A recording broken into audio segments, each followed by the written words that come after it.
You know it's this. Take a perk and a talk of that shit. Money swallowing like sis. Did it perfect in the kid. Got a billion who sang on my head. Look up better put on the road I just spent. I know we got $1 million. The devil that shit ain't not cheaper again. Hello and welcome back, fellow anime lovers, to MangaMuse. I am delighted to have you join us once again in the world of fanfiction and fantasy. This is the 7th part of What If Naruto Enters Winx Club? Special note, this fanfic is written and a masterpiece of Pixel's Fanbook on FANFICTIONnet. Do check and support the author too. Now smash the like, share and subscribe button for more. Also press the bell icon so that you never miss such great parts. Thanks for the introduction. Now let's dive into the world. Eventually, the two make it into town and stop at a store that was selling various clothing, even yukatas of different versions and sizes. The two walk into the store and see the large amount of clothing that was displayed and in stock. They start to look around the store for a yukata that was right for Naruto to wear, and while they were looking around, Naruto spots something and grins as he heads over to this item. Musa was looking at some jeans, thinking about maybe getting them for herself, not Naruto sneaking up behind her with a grin while holding something in his hands. He places a large hat over her head, startling her since she didn't know what was on her head, but she hears Naruto start laughing. She turns around and sees him leaning on a wall and laughing his butt off. She looks up and sees something blocking the view. She takes the hat off and sees it was a large brown cowboy hat. She looks at him with a pout as he continues to laugh, but she loses the pout and starts laughing too.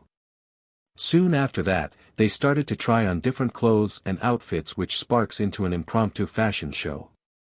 They tried on various clothes and tried out different combinations, most worked while the rest, not so much. But they didn't care, they were having fun. One particular outfit Musa tried out and showed off to Naruto was a two-piece red and white swimsuit, which fit her body rather nicely. Naruto blushes and turns away from her for manners' sake while a bit of BLD was dripping from his nose. Eventually, the fun had to end and the two dressed back into their normal attire as they finally found a yukata that seemed right for the blonde while also finding two other things for it as well. They purchase the yukata and exit the store after a job well done. Unaware of either two of them, someone had seen them exiting the store and recognized Musa. And this person had started following the pair. The two teens were walking back to Musa's house, with their things in a bag. Naruto opens his bag and takes a look at the item in it. "Man, this looks really good," Naruto says, and Musa nods. "Glad you like it. I can't wait to see how it looks on you," Musa says. "Alright, we got the yukata. Now, all that's left is to eat, rest and get ready for the festival tomorrow," Naruto says, and Musa nods. "Yup," Musa says. They walk a bit more until she stops as she realizes something. "OCRP. Sorry Naruto, but I'm gonna have to leave you," she says, making Naruto stop and turn to her. "Huh? Why?" Naruto asks. "I've got something to get and it's on the other side of the city. It's really important that I get this," Musa says. "Okay, but are you sure you can go by yourself?" Naruto asks, and Musa nods. "Relax. I got this," Musa says, taking a step back. Magix Winx. She yells and transforms into her fairy form. "You're going to use your fairy form?" Naruto asks with Musa nodding. "Hey, it's on the other side of the city, plus taking a bus or walking will be slower than flying," Musa says with Naruto thinking about it. "Fair point," Naruto says, finding it to make sense. Musa starts floating off the ground. "Are you really sure you want to go alone? I could come along with you," Naruto says. Musa smiles at this as she thought it was sweet for him, but she can take care of herself, so he had nothing to worry about. "Really Naruto? I'm fine. I'll be fine and be back in no time. You can just head home and wait for me there," Musa says. "Okay. I'll wait," Naruto says. BRB. No biggie. Musa says before flying away, disappearing into the horizon. Naruto stood there for a bit before turning around and walking again. Guess, I can start making dinner. I wonder what's in the fridge I can work with. Naruto though. Unaware to him that Musa hadn't left exactly, she was in the air in the cloud and was watching him leave. Okay, now I can go, and see mom. Musa thought. She turns around and flies in a different direction, to a hill nearby. Back on the ground, the person who had been following the pair had just listened to what they just said. They pull out a phone and quickly dial a number. They wait for the phone a bit as the line was busy until the call was picked. What do you want? A voice spoke from the phone. Hey, boss. Yeah, listen. I've got something to tell you. This person says. What is it? The voice asks, with an annoyed tone. It's Musa. She's back in town. This person says. They hear a gasp from the other line of the call as a few moments pass until the person on the other line started speaking again. Emma Musa, as she's back. The voice says. Yeah, she's back but, she's with someone. The person says. Who? The voice asks. Some blonde kid got just SHT on his face, looks like whiskers. A kid with blonde hair, I see. The voice says with a hum as if the owner of the voice was thinking. What do you want me to do, boss? This person asks. The voice on the other side doesn't say anything for a bit until. Keep watching them from a distance. And keep me updated. I want to know everything they do. And I mean everything. The voice says, with the person nodding. You got it. This person says as they drop the call and start to follow Musa where she flew off to. Somewhere else, someone places their phone onto their desk and stares at the wall as they think about someone they thought would never return back here again. Musa, my love. You've returned to me. This person says as they look from the wall ad to a framed painting on their desk. It was a painting of Musa, although, it looked like the painting version of her was a bit younger than her current age. This person stares at the framed painting and traces their finger across the glass, where Musa's face was, soon we will be together. Such it should have been from the beginning. This person whispers, traces their finger on the painting's lips, staring at it. Magic Universe. Tuesday. Musa's house, Melody Magix. It was another bright and loving day in the realm of Melody. The sun was rising and we see Musa's house in the scene in it. We see Naruto sleeping on the living room floor in a futon, a traditional bed in Musa's realm. He was moving around frantically, and his facial expression displayed panic, fear, and pain. He was sweating prominently. His eyes suddenly open wide and he shoots up from the ground, panting as he grabs his chest, exactly where his scar was. He does this for a bit before starting to calm down from the panting and sweating. He looks around and sees he was in an unfamiliar place. Where am I? Naruto thought. He was starting to panic, thinking he got abducted during the night by someone when he sees a photo framed onto the wall near him. He looks at the photo and sees a young girl with dark blue hair and short high pigtails. She was with a man and a woman. The girl looked a lot like the woman in the photo. They all had smiles. He realizes just where he was. Oh yeah, I'm in Melody at Musa's house. I'm vacationing with her at her home realm. He thought as he lays back down on the futon. Naruto then starts to think about what he dreamt. It was something that felt, really, just like the last few dreams he's had for the past month or so. This one, he dreamt that he was tied to a tree, in a way that he could not break out of his restraints. He was used as a target by people he didn't know. They used an assortment of things, knives, small handheld blades, throwing stars, and even at one point, he got set on fire when someone shot fire at him from their mouth. He could feel his body burn as his skin was melting away. He felt that it was real. It was only when he blacked out in the dream was when he woke up in the real world. He sighs and places his hands on his face, that was when he felt dampness. He lifts his hands from his face and sees the remaining sweat running down his hands. Naruto sighs once again. I need to wash my face. Naruto thought. He gets up from the floor and starts heading toward the bathroom, located in the hallway. He yawns and scratches his chest as he arrives at the bathroom door. He opens it as steam courses out of the room, and just as he was about to enter it, he stops and sees that someone was already in there. He sees a girl with her back turned from him, bending down as she was wiping her legs with a towel. The thing was, she was peach naked and her bare peach was on full display to Naruto. The girl must have heard the door open as she turns her head and looks at Naruto, who he sees it, Musa, with her hair down and wet. Musa utters. Once she sees Naruto standing completely still by the door, she realizes he was looking at her NDE body. She was about to say something when Naruto stops her as his eyes were closed. Musa. Hold on. I'm not going to pretend that I didn't see what I just saw. So, how about I do this? Naruto says.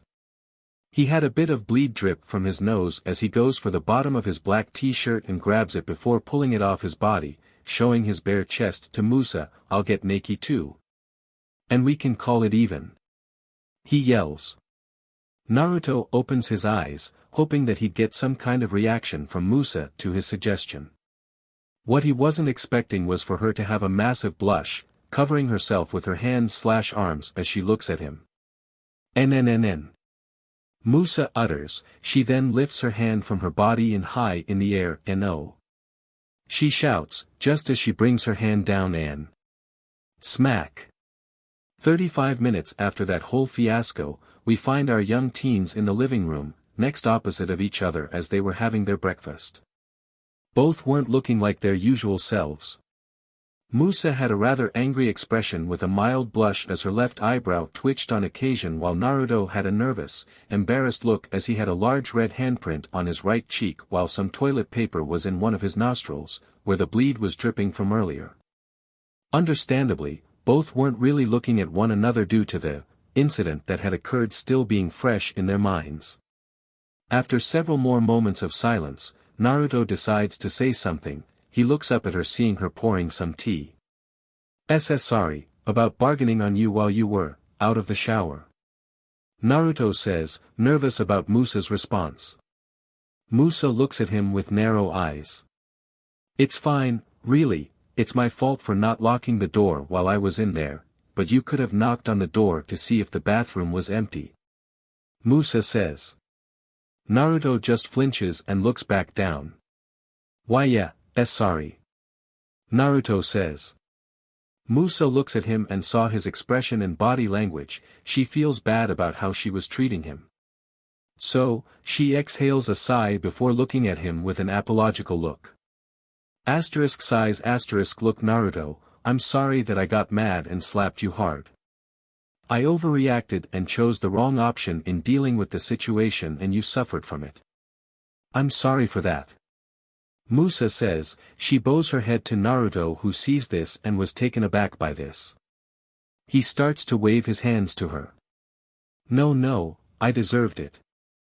I was the one who didn't think about knocking first, and suggesting I'd strip to be even. That was pretty stupid of me when I really think about it. Naruto says. He mentally berates himself for even thinking such a thing. Man, if Granny and Auntie were to hear about this, he wouldn't survive the lecture he was sure he'd get. No. It's fine, you were just trying to defuse the situation really.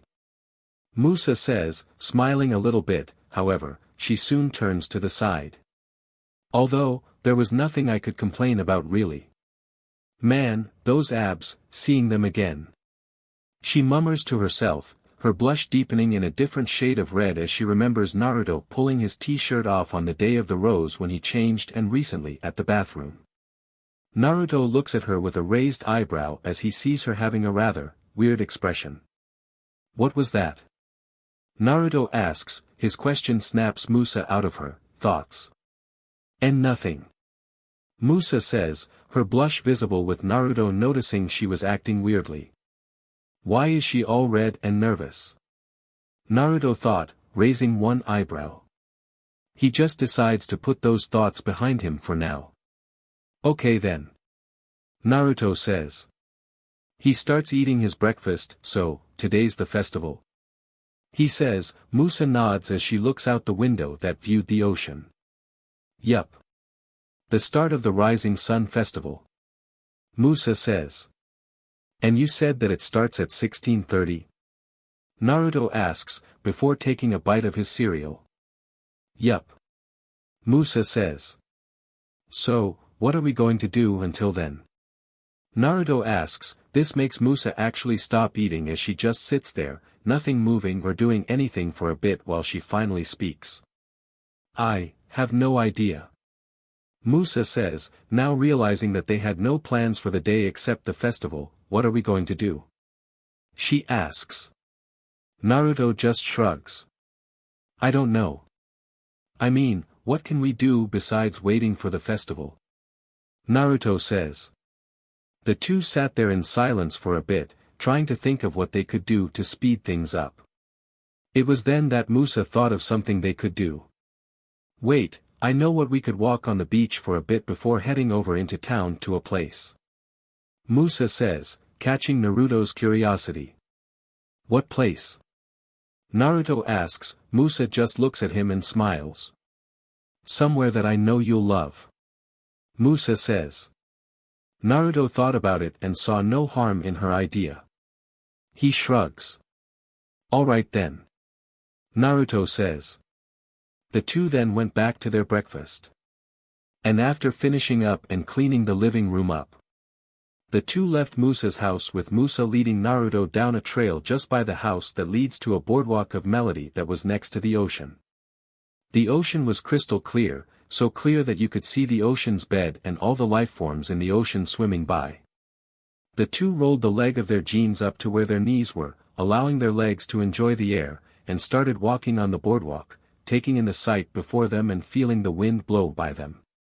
Musa looks at the horizon and takes in a deep breath of the sea air, loving the smell of her home.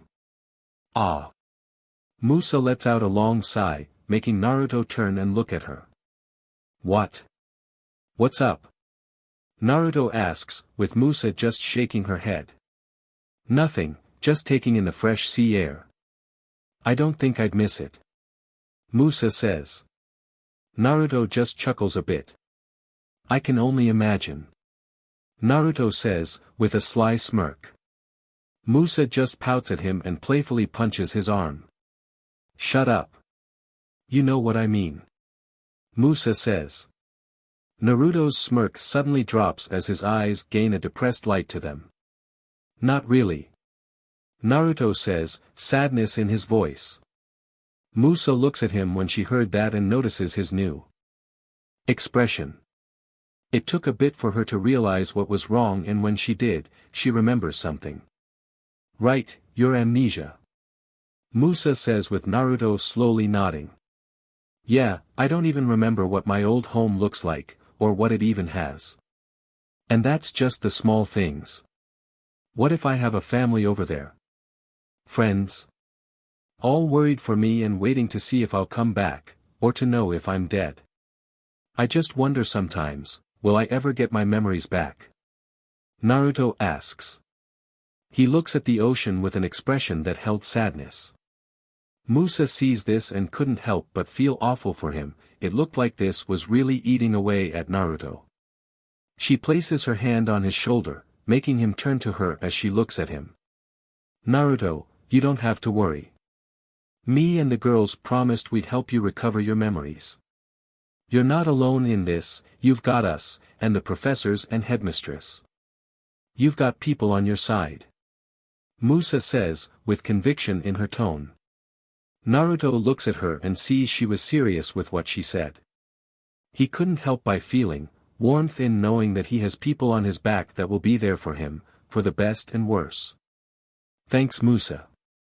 Naruto says, cracking a small yet visible smile. Musa sees it and smiles as well. It's not a problem. happy to help. Musa says. The two continue to walk down the boardwalk for a little while, soaking up the sunlight while taking in the magnificent view of the ocean. Eventually, they stop by a pier and rest there. They look at the ocean, seeing the sun glazing on its surface. They just stood there, in silence, and let the surroundings fill the area with sound. After a while of just standing there, Naruto starts thinking about something and decides to ask Musa about it. Hey, Musa. Naruto calls to Musa, making the girl turn to him. Yeah, what's up? Musa says. How was your mom, growing up and getting to know her I mean? Naruto asks. His question took Musa off guard, not once thinking he'd ask that. Wow, I wasn't expecting that. How was my mom? Musa repeats the question, actually taking her time in thinking over it. After some time passes, she finds her answer as she looks at the ocean. She was, everything really. She was someone that comes once in a lifetime. She was sweet and kind to everyone in her life, but stern and honest when she needed to be.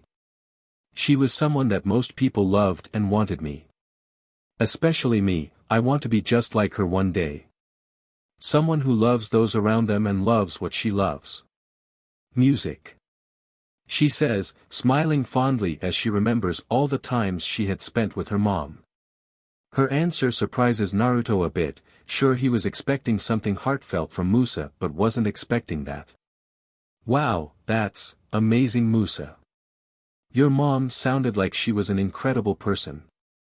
Naruto says. Musa leans her head onto the pier's wooden rails and nods. Yeah, she's my inspiration. The real reason why I love music and singing. It's my way of feeling that, we're connected still and that, she's here with me. Musa says, her eyes losing a bit of their light as it was replaced with something else, a look of longing. Naruto saw the change and flinches a bit, thinking that he might have upset Musa. Musa, I'm sorry if I brought out thoughts that you don't like. Naruto says. This snaps Musa out of her thoughts and back to reality. No, it's fine. You were curious and wanted to know. It was bound to happen eventually since you know my story. No harm done. Musa says, smiling at him. Naruto looks at her and couldn't help but see something wrong with her smile. Why is she faking her smile? Naruto thought. He couldn't pinpoint how he knew this but he felt like he had seen this before. But how? As he was thinking, his stomach suddenly growls, altering the two. Guess the breakfast wasn't really filling. Naruto says as he looks down at his stomach and holds it, feeling the vibrations it was making. Musa's eyes brighten at this as she sees this as the perfect chance. Which gives me the perfect opportunity to take you to the other place I mentioned earlier. Musa says. She grabs Naruto's hands and starts to drag him as they start leaving the pier. Come on. I'll lead us the way there. She yells. Oh okay. Naruto says, following Musa against his will. Unaware of them, someone was spying on them not too far away and was seeing them leave the boardwalk. This person pulls out a phone and quickly dials a number on the phone. It rings a bit before the call was picked up. What is it? A voice asks from the other line. Boss, Musa just left the pier and she's with that guy I mentioned yesterday. They heading somewhere else now. The person says. There was a brief moment of silence until the voice started speaking again. Follow her, keep a close on her and that guy she's with but keep a distance so they can't spot you. The voice says. The person nods. You got it. The person says as they drop the call. This person places their phone back into their pocket before they started following the two from a distance. Somewhere in Melody. Okay, just how much further do we have to walk Musa? Naruto asks, still being dragged by Musa. They had walked from the boardwalk at Musa's house and made all the way to the other side of the town. Naruto's stomach growled louder with each passing minute. Musa giggles. Relax, we're nearly there. Just past this tree. Musa says. She leads him to a corner where a large tree was by it. They round the corner and stop as Naruto looks at something in front of them. Where are we? Naruto asks, looking at the store in front of him. It looked to be an old restaurant that had no door. It had 5 stools there by a bar. This is Kobayashi's Noodles, the best noodle restaurant in Melody. Musa yells lively, looking at the restaurant with a happy expression at seeing the building. Naruto looks at the building with a raised eyebrow. Noodle what now? Naruto asks, confused by what Musa just said. Musa looks at him with a shocked look. He hasn't heard of a noodle restaurant before. It's a restaurant that sells all dishes involved with noodles. Include traditional dishes found across the known Magix universe, including here. This is my favorite place to come and eat while living here.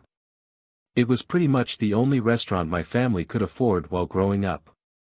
Due to, Musa says, rubbing her neck. Naruto instantly knew what she was saying, how she grew up, and how her financial situation was before. Ah, I see. Naruto says as he nods, understanding. Musa grabs his wrist again and leads him into the restaurant. Upon entering the building, the two sees an older gentleman, who was veiled, had a white beard, was in a traditional chef's wear, busy stirring a pot filled with some sort of brew. Konnichiwa, Kobayashi-san. Musa loudly greets the old man whose head moves up upon hearing her. The man, now known to be Kobayashi, turns around and sees the two. He looks at Musa especially for a bit before blinking. Musa? Is that you?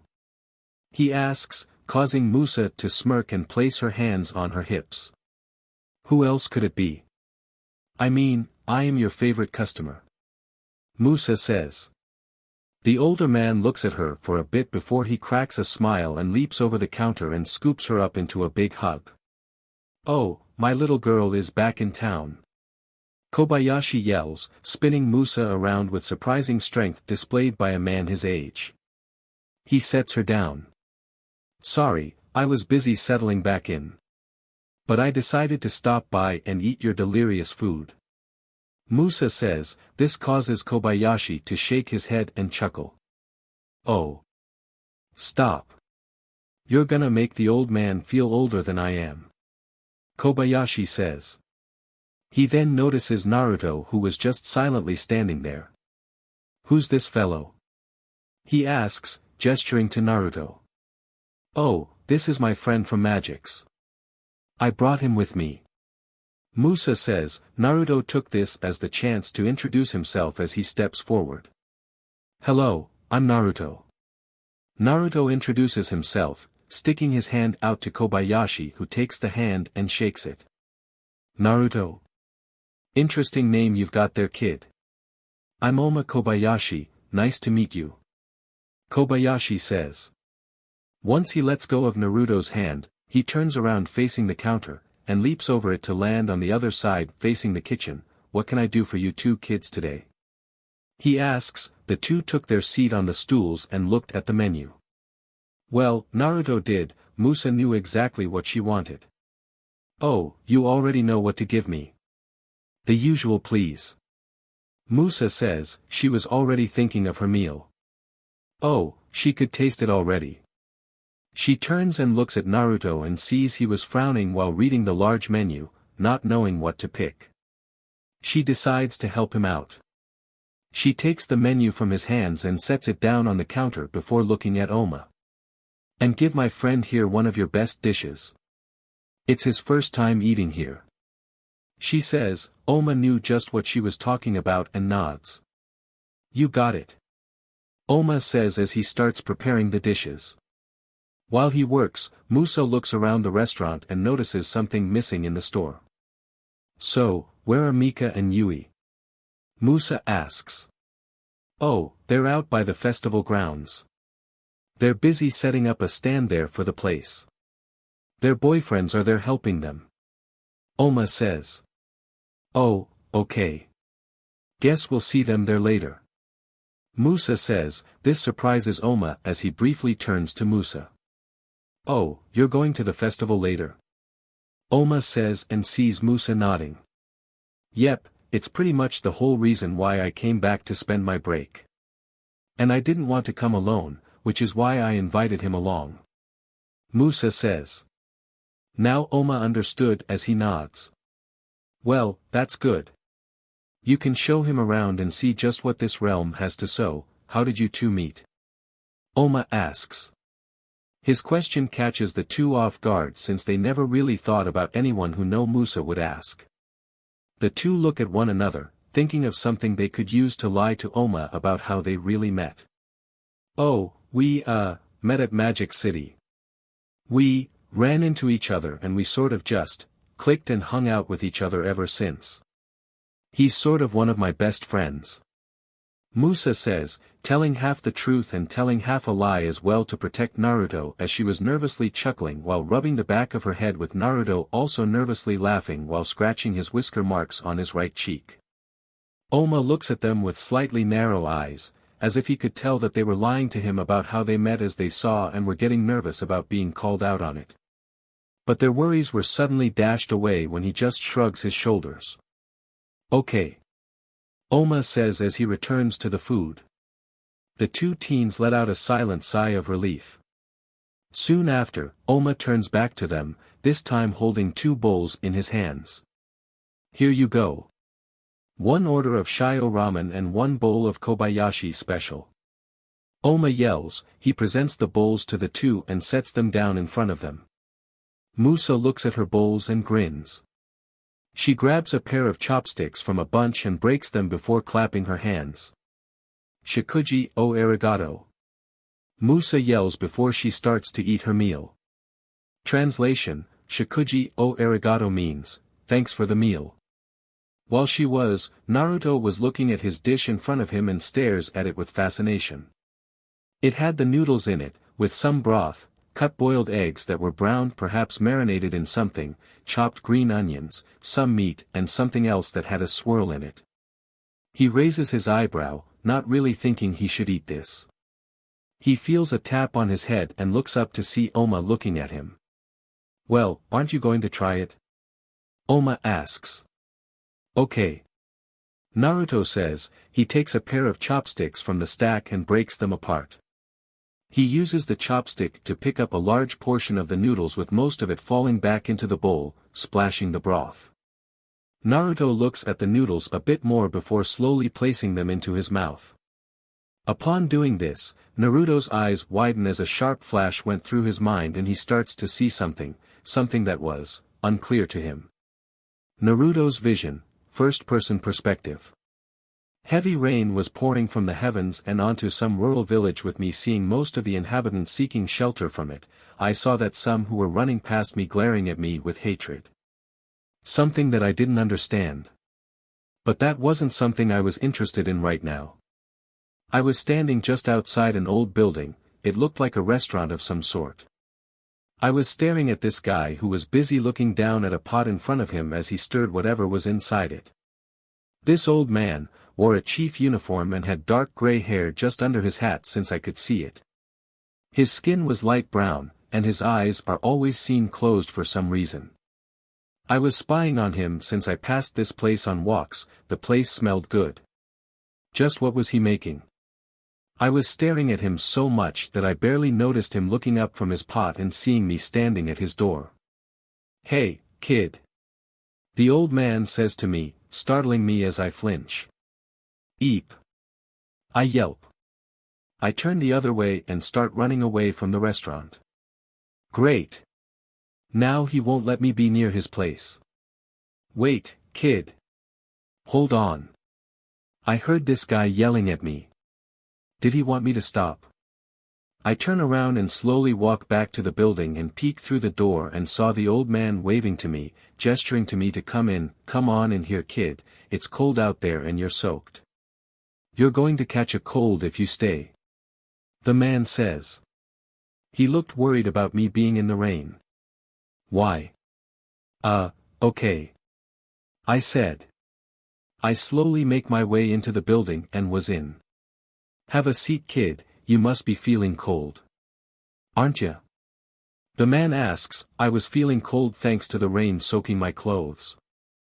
I slowly nod, not trusting my voice as I climbed onto one of the stools in front of him. Don't worry, we'll get you nice and warm in a hurry. I am. Can you come down here for a second? The man shouts to the back of the building. Okay. A voice yells from the back. I could hear someone running toward us from the back, and a girl a bit older than me runs in. She had long, dark brown hair and large black eyes with fair skin I'd ever seen. She wore a white robe with the sleeves folded up to her lower forearms with a sort of dark blue apron with ribbon ties at the top, and she had on a bright white bandana on her head. The girl looks at the man while I was looking at her with intrigue. Can you go and get a dry towel and then a hot towel for our guest? He's wet to the bone from standing in the rain. I hear the man say. The girl turns to me and me looking away from her, not wanting her to know I was staring at her. Oh, okay.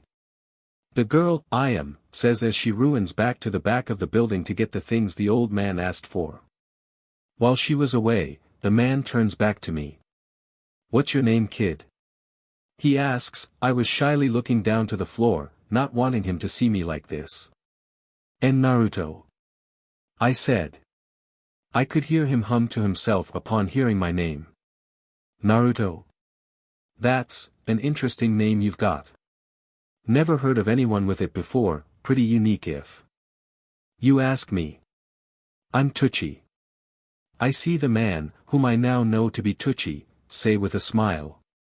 And nice to meet you. I quietly said. Just then, I am comes back with 2 towels along, but one of them was in a bucket with hot water. Here you go, Dad. I am says, handing the items to Tucci, who nods and takes them. Thank you, sweetie. Tucci says. He then turns back to me. Here you go, Naruto. This should help you dry up quickly. He says, handing me the dry towel. Thank you. I said as I take the dry towel and start wiping my head off the water and placed the towel around my neck. Just as I was about to grab the hot towel from the bucket, I see the girl looking at me, with an earnest smile. Hi, I'm I am says. This causes me to blush and look away. And nice to meet you. I stutter. Suddenly, I hear a loud growl from my stomach, causing me to hold it. I then hear giggling and chuckling, coming from. You must be hungry. Probably why you were standing out there all that time and staring at me cook. Mr. Tucci says. He was right. I felt that I haven't eaten all day and I was dying for something to eat. Why yes. I said, nodding. Want me to dish you up some of what I was cooking? Mr. Tucci asks. I look up at him. I don't know, I don't have any money to pay you with. I said, but I see Mr. Tucci just shake his head at me. No, I insist. I can't let a growing boy like you not eat something. It's bad if you don't eat anything. Mr. Tucci says. I just sit there and silently thank him as I watch him start preparing this dish he mentioned.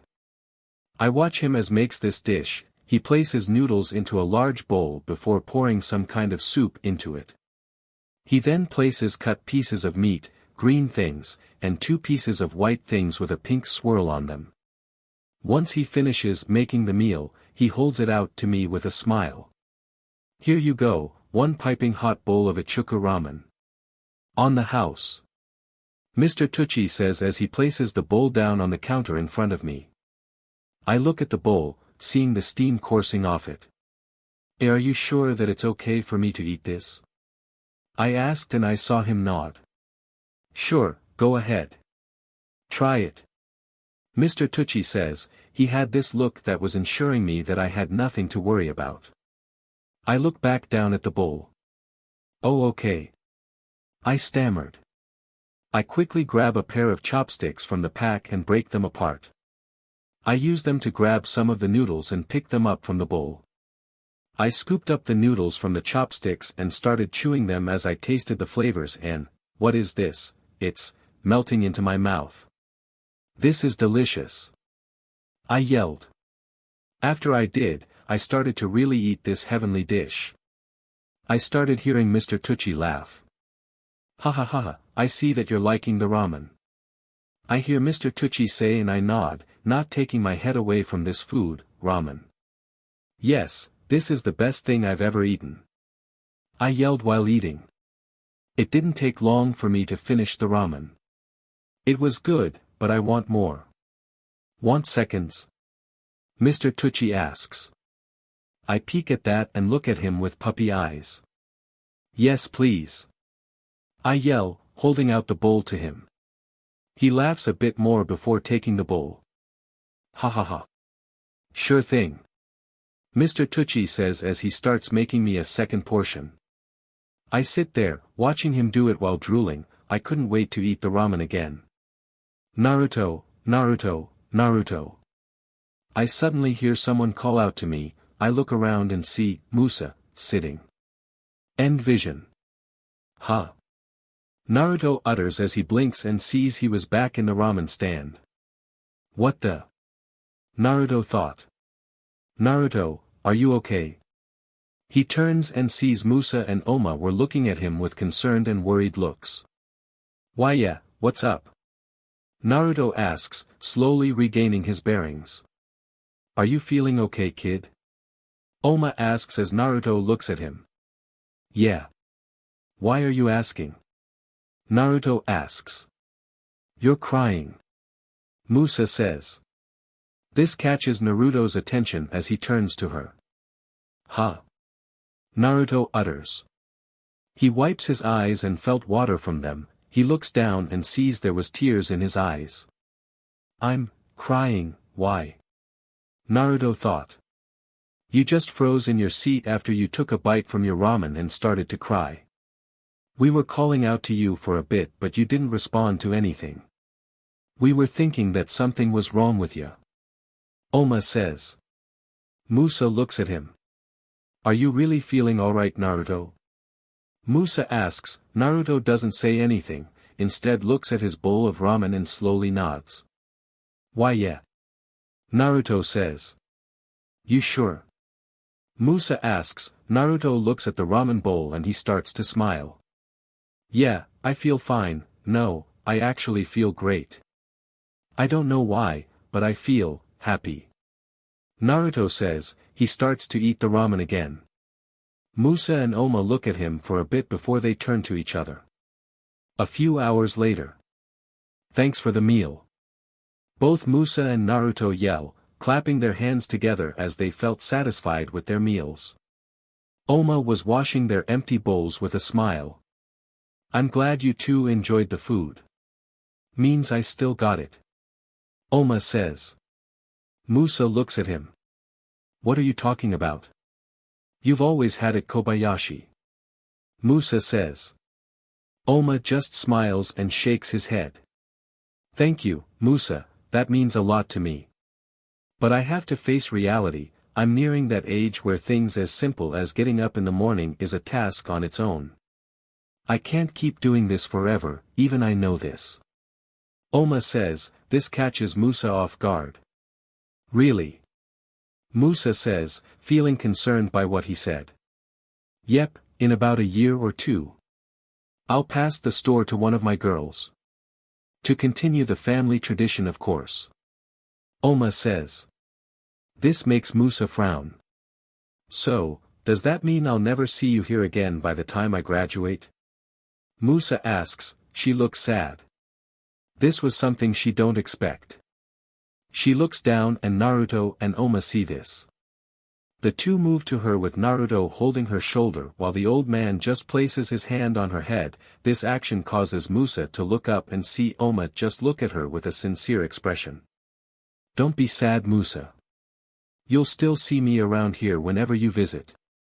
I'm maybe old but I'm not senile yet. I've still got to watch you blossom into the appealing woman you're becoming. No matter what, I will be here. Always. Oma says, patting Musa on the head. Said girl just nods slowly. Okay. Musa says.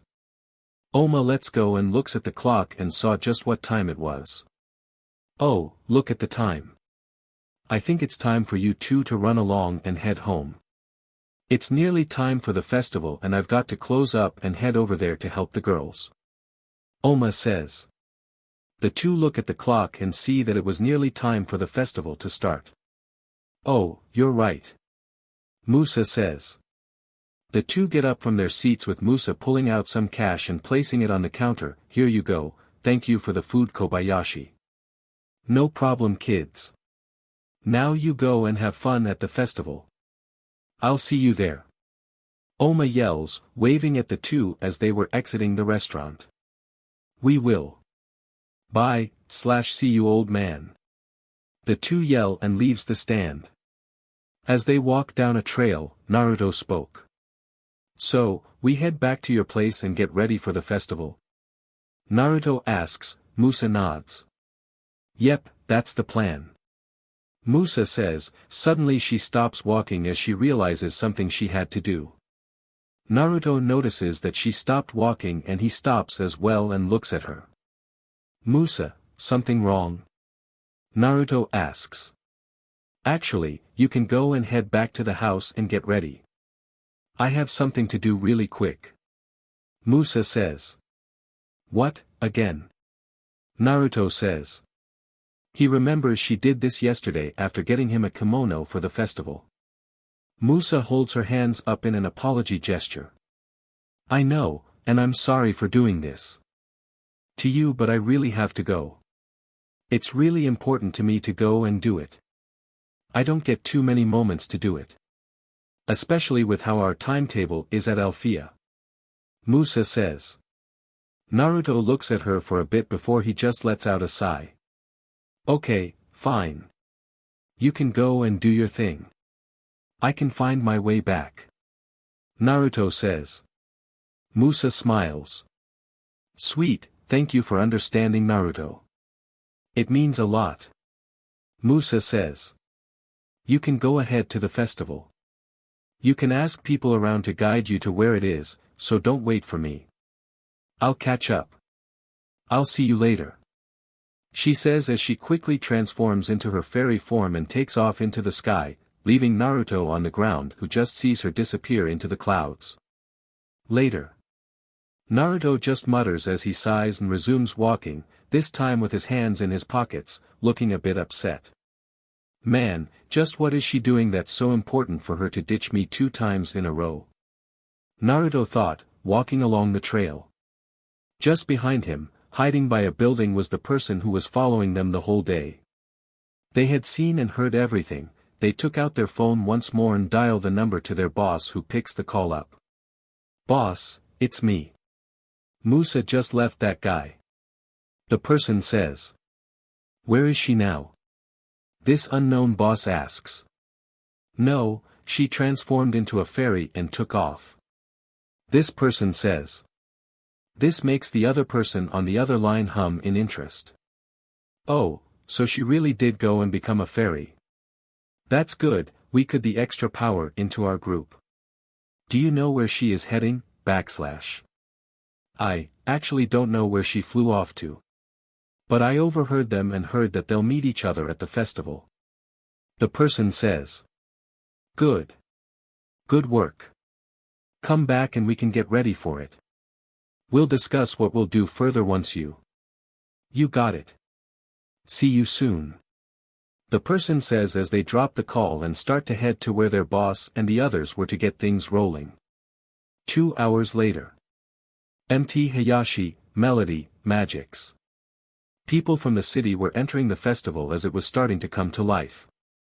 Many were there for the food, games, culture, and of course, the music performance, while the rest were there to just spend quality time with their family or significant other. Some were waiting at the entrance to the festival for their partners, and among them was Naruto, who was adjusting his yukata while having an expression of embarrassment at how he felt right now. Man, this is making me feel a bit naked since I'm only in my boxers under this. Naruto mutters, adjusting the obi, belt, to the yukata. His yukata was gray in color with red swirls at the bottom of the outfit forming waves. His obi was light burnt orange in color and he had a dark forest green headband on his forehead. And he wore wooden sandals. He sighs as he leans against the chain-link fence for the entrance as he was waiting for Musa. What's taking Musa so long? I've been waiting for the past 30 minutes now. I waited for her at her house just in case, but she didn't come back, so I had no other choice but to do what she said and come here after asking around for directions to this place. Where is she? Naruto thought. He was about to go and look for her when Naruto. He hears Musa's voice call out to him. He looks up and sees her jogging toward and his eyes widen. She was wearing the yukata she showed him earlier with her obi tied a bit higher than where Naruto tied his. She wore different sandals than him and had on white socks with them. She also wore a little makeup, light lip gloss, and lavender eyeshadow and had changed her hairstyle slightly. She still had her high pigtails but she had tied purple robes with them while her bangs were free. She reaches him. Hey. Naruto stammers. Hey yourself. Musa says, giggling a bit. She looks down at herself before looking up to, so, what do you think? Appealing. Naruto utters. His words cause Musa to feel funny as she looks away from him and plays with her bangs with a small blush. Thank you. Musa says. Naruto shakes off his start and clears his throat as he holds his hand out. So, shall we head inside? Naruto asks. Musa sees this and couldn't help but giggle at the gesture. It was sweet and a bit goofy but sweet. She grabs his hand and smiles. Let's. Musa says. The two enter the festival grounds and start looking and scrolling through the festival. They pass by stands that had many things that were on sale, various items like clothes, trinkets, and other things. They walked around a bit before stopping at the stage to listen to the live music performances, which were excellent to listen to. They then went off some food, just simple food that Musa recommended to Naruto, and while it looked a bit strange to him since he has never seen or heard of the dishes but eats them, only to find that he enjoyed them. They even found Oma at his stand and Naruto got to meet his daughters, Mika and Yui. The girls started to tease Musa about being with Naruto, which Musa quickly dismissed.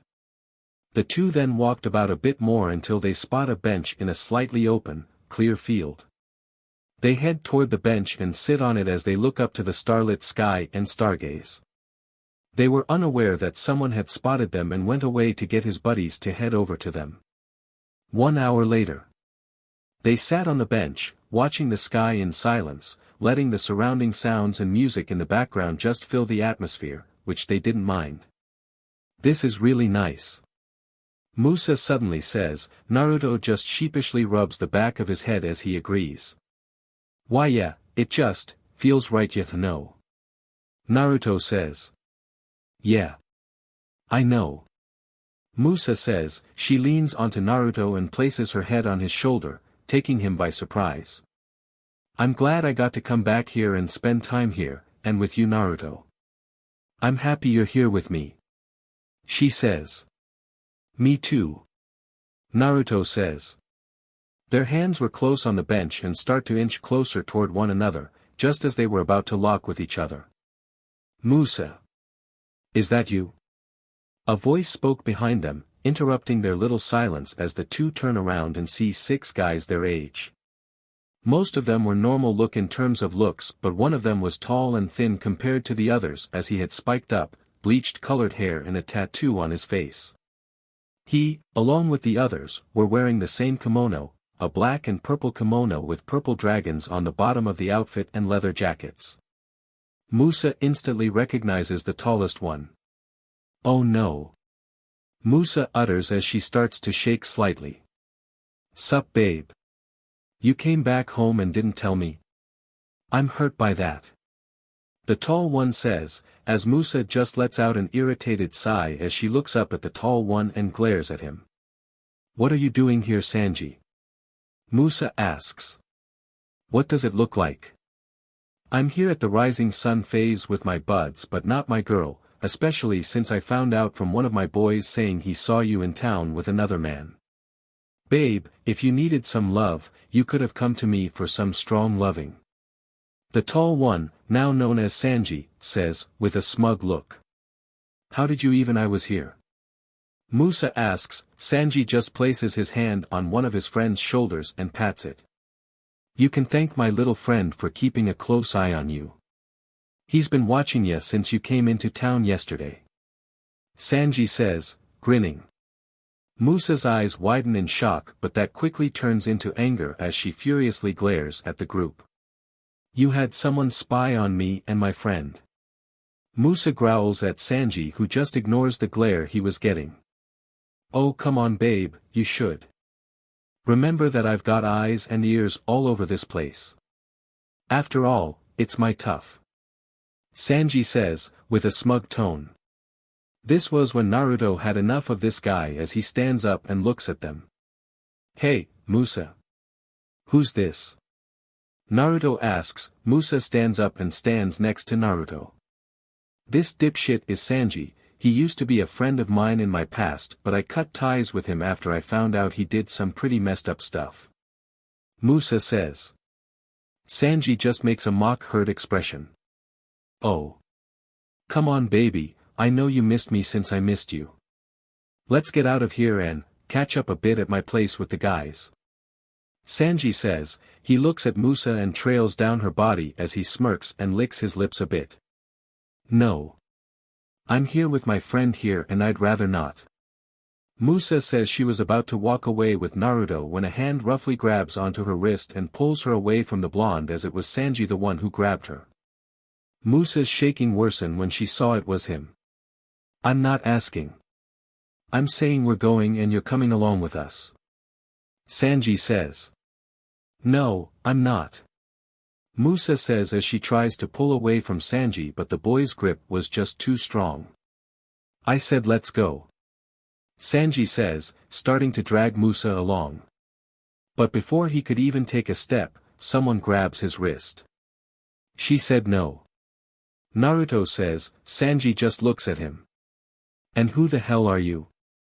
Sanji asks. Someone who you really don't want to make angry if you continue to hurt Musa. Now, I'm not going to say this again. So listen closely. Let her go. Naruto says. No, threatens Sanji, who just scoffs. Oh yeah? Sanji asks, smirking. Suddenly, he throws a fast right hook, striking Naruto in the face, which sends him to the floor. Naruto! Musa yells, fearing that Naruto was hurt. How do you like that, tough guy?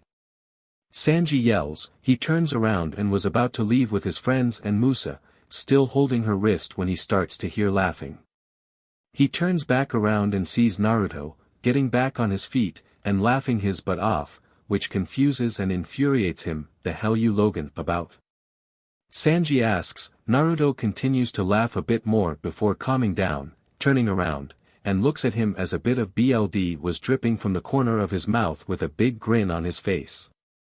Naruto just continues laughing as he just shakes his head. You know, my granny taught me a few things about life and how to live it right. And one of those things was that, manners. Naruto says. He starts moving close to the gang, with his grin still there as he wipes his mouth off the blood. Mocketh. He says, now standing in front of the gang and Musa watching him. He turns around and stares at them. Man.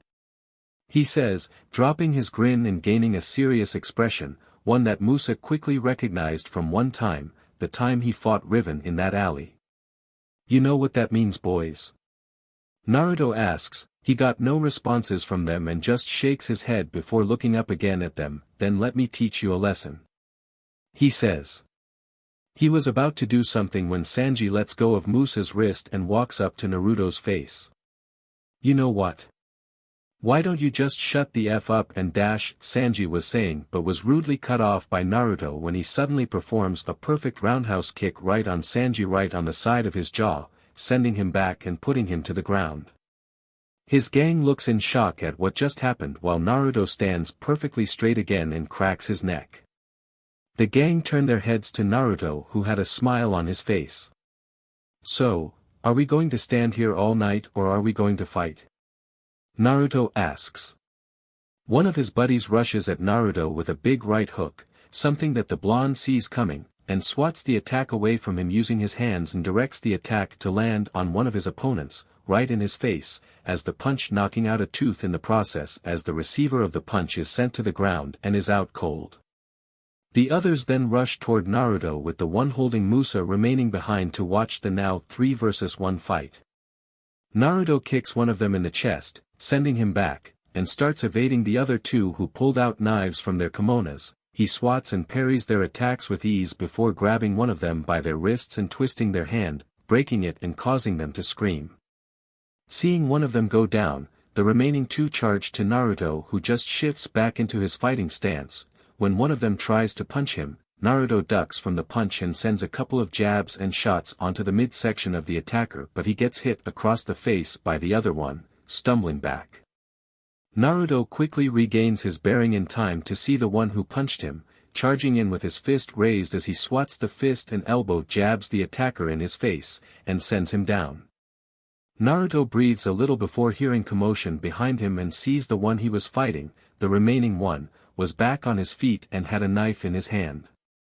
The last attack roars as he changes at Naruto, wildly swatting the blade at the blonde, forcing him to dodge them.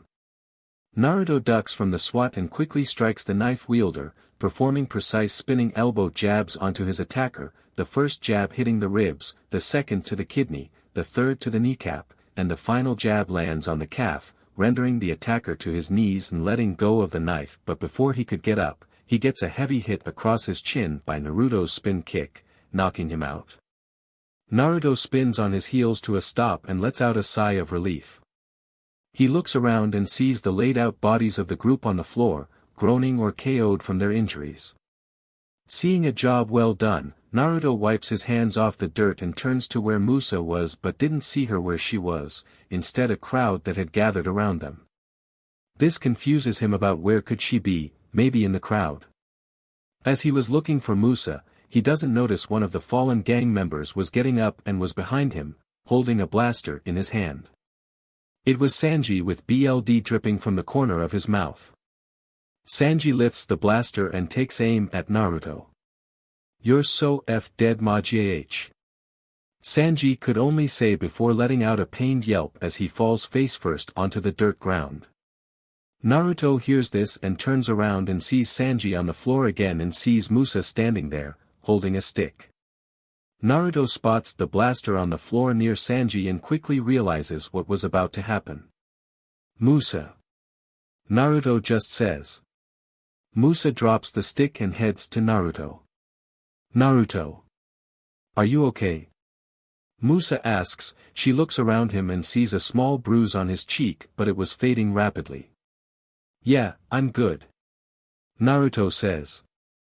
"You saved my life," he says as he looks at the fallen blaster. "It was no problem," Musa says as she hugs him with Naruto returning the hug. "What is going on here?" The two flinch at the screaming of someone. They turn around and see a man approaching them with 10 guards following them.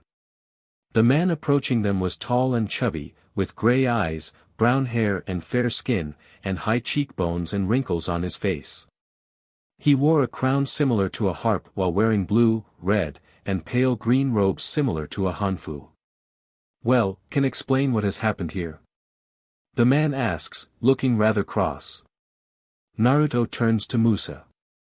"Who is this guy?" Naruto whispers. He looks at her and sees she had a shocked expression. That's King Garamois, King of Melody," Musa says. This causes Naruto's eyes to widen in shock.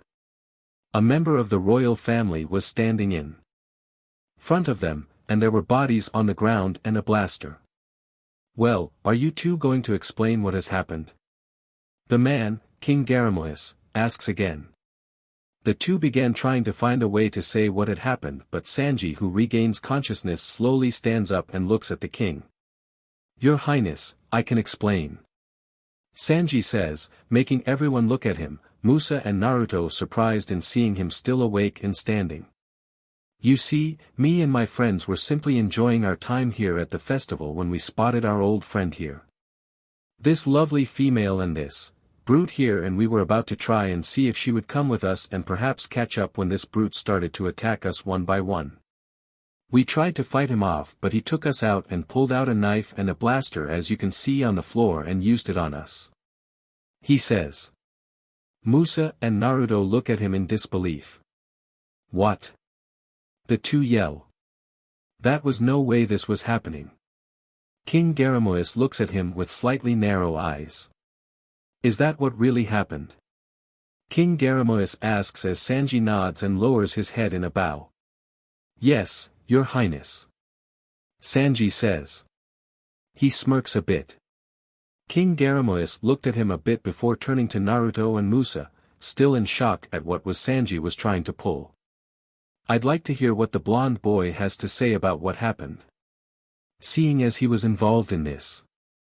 Well, Your Highness, what really happened was that me and my friend here were simply enjoying the festival since we're on vacation.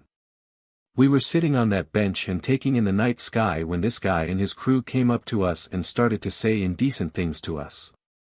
He wanted my friend here to come with him, but she refused, and he didn't like that. He grabbed her wrist and started to aggressively drag her with him, but before he could even take a step, I intervened and told him to let her go and back off from us. He didn't like that, and he threw the first punch, striking me on the side of the face.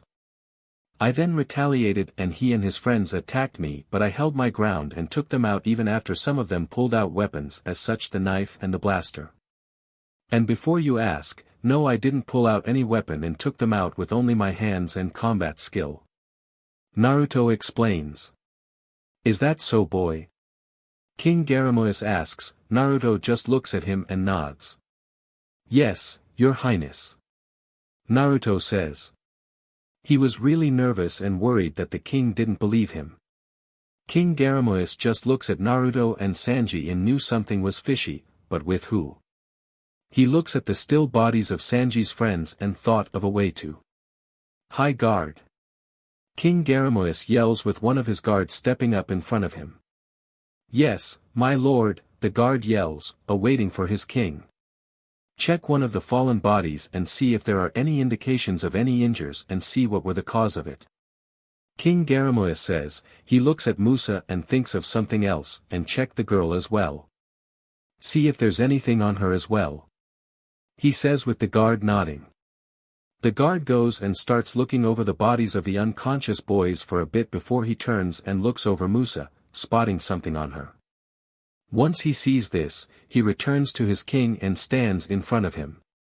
My lord, there are indications of hand-to-hand combat, as most of them have gushes, bruises that could only be caused by an attack of a limb. And I noticed that the girl has slight redness on her left wrist, showing that physical action was used against her. The guard says. King Garamoyus just listens and nods, now knowing new evidence. I see. Well then, all I need to hear to confirm my suspicions. King Garamoyus says, guards, take away this boy and his friends and escort them to the nearest jail cell. I don't want them out until I reach a ruling toward them. He says, pointing to Sanji, who gets shocked at this. Yes, my lord. 9 of the 10 guards yell, before they move toward the group, taking the unconscious ones and picking them up, with some taking Sanji and hold him as they start dragging him out. Sanji snaps out of his shocked state and starts thrashing around, trying to get out of the guard's hold. What? You can't do this. Do you know who I am? I'm Sanji Aways. Son of Iroh Aways, leader of the legendary Purple Dragons. He'll have your head for this. Sanji yells. King Garamoyus just looks at him and smiles a little. And thank you for revealing who is the leader of the Purple Dragon, young man. They have been running amok on this land for years and I've had enough of them. I'll tell your father personally how he was outed. King Garamoyus says. Sanji looks at him for a bit before he turns to Naruto and furiously glares at him. You. This is all your fault. When I see you next time, I'll kill you and take Musa. You hear me? I will have my revenge. Sanji shouts, thrashing around still to get out of his. Sigh, that boy. Does he realize that he could be exiled for that? The shame he has brought onto his family. King Garamoya says, shaking his head in disappointment at Sanji's behavior. He then turns to Musa and Naruto. Are you two alright? He asks them, they shake their thoughts. Why yes, your highness. We're alright. Musa says, with Naruto nods along. Why yes. We are. Naruto says. King Garamoya nods with a somber expression. Good. I am sorry that you two had to endure that. King Garamoya says. It's fine my lord, you didn't know they would be here, it's not your fault. Naruto says. But still, I should have dealt with that gang a long time ago. They've been causing trouble to my land and people for some time now and I just let it happen. But not for much longer, it is time that I did something to rectify this. King Garamoya says, gaining a determined expression. He looks back to the two, rest assured that you will never see any of those delinquents again. King Garamoya says, looking at them with an encouraging smile. As if to tell them that he will make with his word. Thank you, my king. The two says. It is my pleasure. Now, we leave you two leave to enjoy the rest of your evening.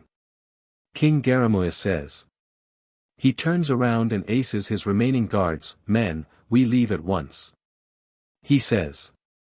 Yes, my lord. The guards yell and they all leave to escort the purple dragons to their jail cells. Back with Naruto and Musa, the two just stand there try to process what just happened. They soon sat back down on the bench they previously sat on it. After a while of neither one speaking, one decides to break the awkward silence. So, what was that about? How did those guys know you? Naruto asks. Musa dreaded hearing him ask that but knew she couldn't avoid it. Do you remember when I told you of my past and what I said happened to me? When I mentioned I was with bad people. Musa says. Naruto cocks one of his eyebrows up, remembering the time she told him of some of her past. Yeah. Naruto says. Well, during that time. I was in the Purple Dragons as a member. Musa says. Naruto was caught completely off guard by this. What? Naruto utters. Yep. I was friends with Sanji when he was younger and he was a nice kid back then, but, something happened to him and he started to work with his dad. When I was going through my rough stage with dealing with my dad and his CRP and how mom died, Sanji was there for me and was there for me. He took me in when I needed a place from my dad and I hung out with him. Soon, he introduced me to his crew and we got along. I felt free I was with them, but that freedom came with a heavy price. Not long after, I started noticing Sanji was changing, something that I didn't recognize. The person you saw just now. And not long. What do you mean? Naruto asks. I was getting into trouble with everyone in town. I stole from stores, broke people's things, I even fought others as well. I was becoming someone I didn't even know. It got to the point where I started to feel nothing, no happiness, no sadness, no anger, nothing. So, I resorted in taking something I thought would help me feel anything. I started to abuse meds. Musa says. Naruto's eyes widen, he remembers she spoke about this but didn't know the true reason why she did it. Now he knew. I started taking them and I felt happy and light from them, so, I continued, and continued, and continued taking them until I got addicted to them. I couldn't go a day without taking some to go by. Sanji saw me in my high sense and he wanted to. She was trying to speak but she was choking on her words. Naruto looks at her and sees she started to shake violently as tears were beginning to form in the corners of her eyes. His eyes widen further in shock as he thinks of something. Don't tell me. Naruto utters, seeing Musa nod. He wanted to take advantage of me, I only came to when he was about to pull my pants down. I reacted and kicked him off me, ran out of his home, and just ran. I just ran in the rain until I collapsed in the woods surrounding the town. I just felt scared and alone. I blacked out after that and woke up at the hospital. My aunt from my mom's side was there sitting next to my bed, and she was the first who saw me wake up. She pulled me in for a hug and started to apologize. She was the one who found me in the woods in the rain and got me to the hospital. Not long after, my dad showed up and he started crying when he saw him. He rushed over to my bed and hugged me like I was going to disappear. He was worried when I left. I broke down after that, and I told them what I did after I left and what happened to me. I was so ashamed of myself and scared that they'd abandon me there, but they didn't. They just hugged me again and told me everything was going to be okay, and that they were going to be there for me while I recovered. And after that, we sat there, hugging and crying for a bit. Soon after, I got out of the hospital and started rehab. It took a while and there were moments when I thought I was going back, but I survived and got clean. I was finally happy with being myself again. I've been clean for the past 2.5 years now, but I still have these dreams, these nightmares for what could have happened if I didn't wake up in time. I'm just scared for that happening. I don't know what to do about it. Musa says as she started to cry slightly. Naruto just sat there, listening to Musa as she sobs, not really knowing what to do or what to say to her about this. He was enraged by Sanji's past actions against Musa and wished he did a lot more damage before had he known this. But that wasn't important now he had to help his friend. So, biting the bullet, Naruto moves closer to Musa and pulls her in for a tight yet gentle hug. Musa, I'm sorry that you had to endure that. I'm sorry that you were pushed into that darkness. No one should ever go through what you did. But you don't have to be scared anymore. You've got people who care and love you. You have your family to love and you have us, the Winx, to support us. We will be by your side through everything. We all will be, including me. I'll be there and I'll never leave you at your darkest moments. Never. Naruto says softly. Mus turns her head toward him, eyes watery. And then Naruto. Musa utters, but Naruto just holds her and rubs her back. Shoo, it's okay. Let it out. All of it, what you've been holding in. You helped me when I was holding it in, now I'm helping you. Let it out. Naruto says. That was all was needed as Musa's watery eyes finally let go of the tears again, but this time, she breaks down. Musa cries out, grabbing onto Naruto and crying into his yukata, making it slightly wet from the tears being soaked into it. Naruto wasn't bothered by it as he just rubs Musa on her back, soothing the pain she was feeling. After some time, Musa's sobs quiet down until she was completely silent. Musa, are you feeling okay? Naruto asks, but he received no response. He looks down and sees Musa fast asleep, tear stains on her cheeks. She fell asleep. Naruto thought, realizing she had cried herself to sleep, guess she's emotionally exhausted from the encounter with that bstrd and his crew and dumping everything to me. He thought. Naruto sighs as he knew that he couldn't let Musa sleep at the festival, so he gently picks her up in a bridal style and starts making his way toward the exit. While he walks, he thought back to Sanji and angrily frowned at remembering his smug face. He threatens my friend and tries to drag her with him. Next time I see that guy, that will be no body to bury when I'm finished with him. Naruto darkly thought, not aware that his eyes flashed ruby red for a moment before shifting back to his blue eyes. He continues to walk down the path toward the gate and then starts the journey back to Musa's house. Several hours later. Wednesday. It was the middle of the night and Naruto was seen in the living room, sleeping on the futon. A door could be heard sliding open, a figure quietly walks over to the futon before stopping near Naruto. This figure bends down to their knees and looks at him as the moonlight shines into the room and shines over this figure, revealing them to be Musa in her PJs and her hair down. She was looking at Naruto as he slept, peacefully this time. Naruto. Musa thought. She slowly began to trace her hand on his hand before it moves from it to his face, gently cupping onto his cheek with Musa rubbing his whisker marks. Naruto smiles and makes a small noise before turning to the side. Musa moves her hand back and looks at Naruto a bit more before making her decision. She moves the bedsheet off Naruto and lays next to him before putting the sheet over them. She looks at his face, sleeping as she leans forward and kisses him on his cheek. "Good night, Naruto," Musa whispers before she starts to drift away to sleep. And the two teens sleep together as the ocean gently hit the coastline. Magic Universe Magix. Monday. A cafe, Magic City Magix.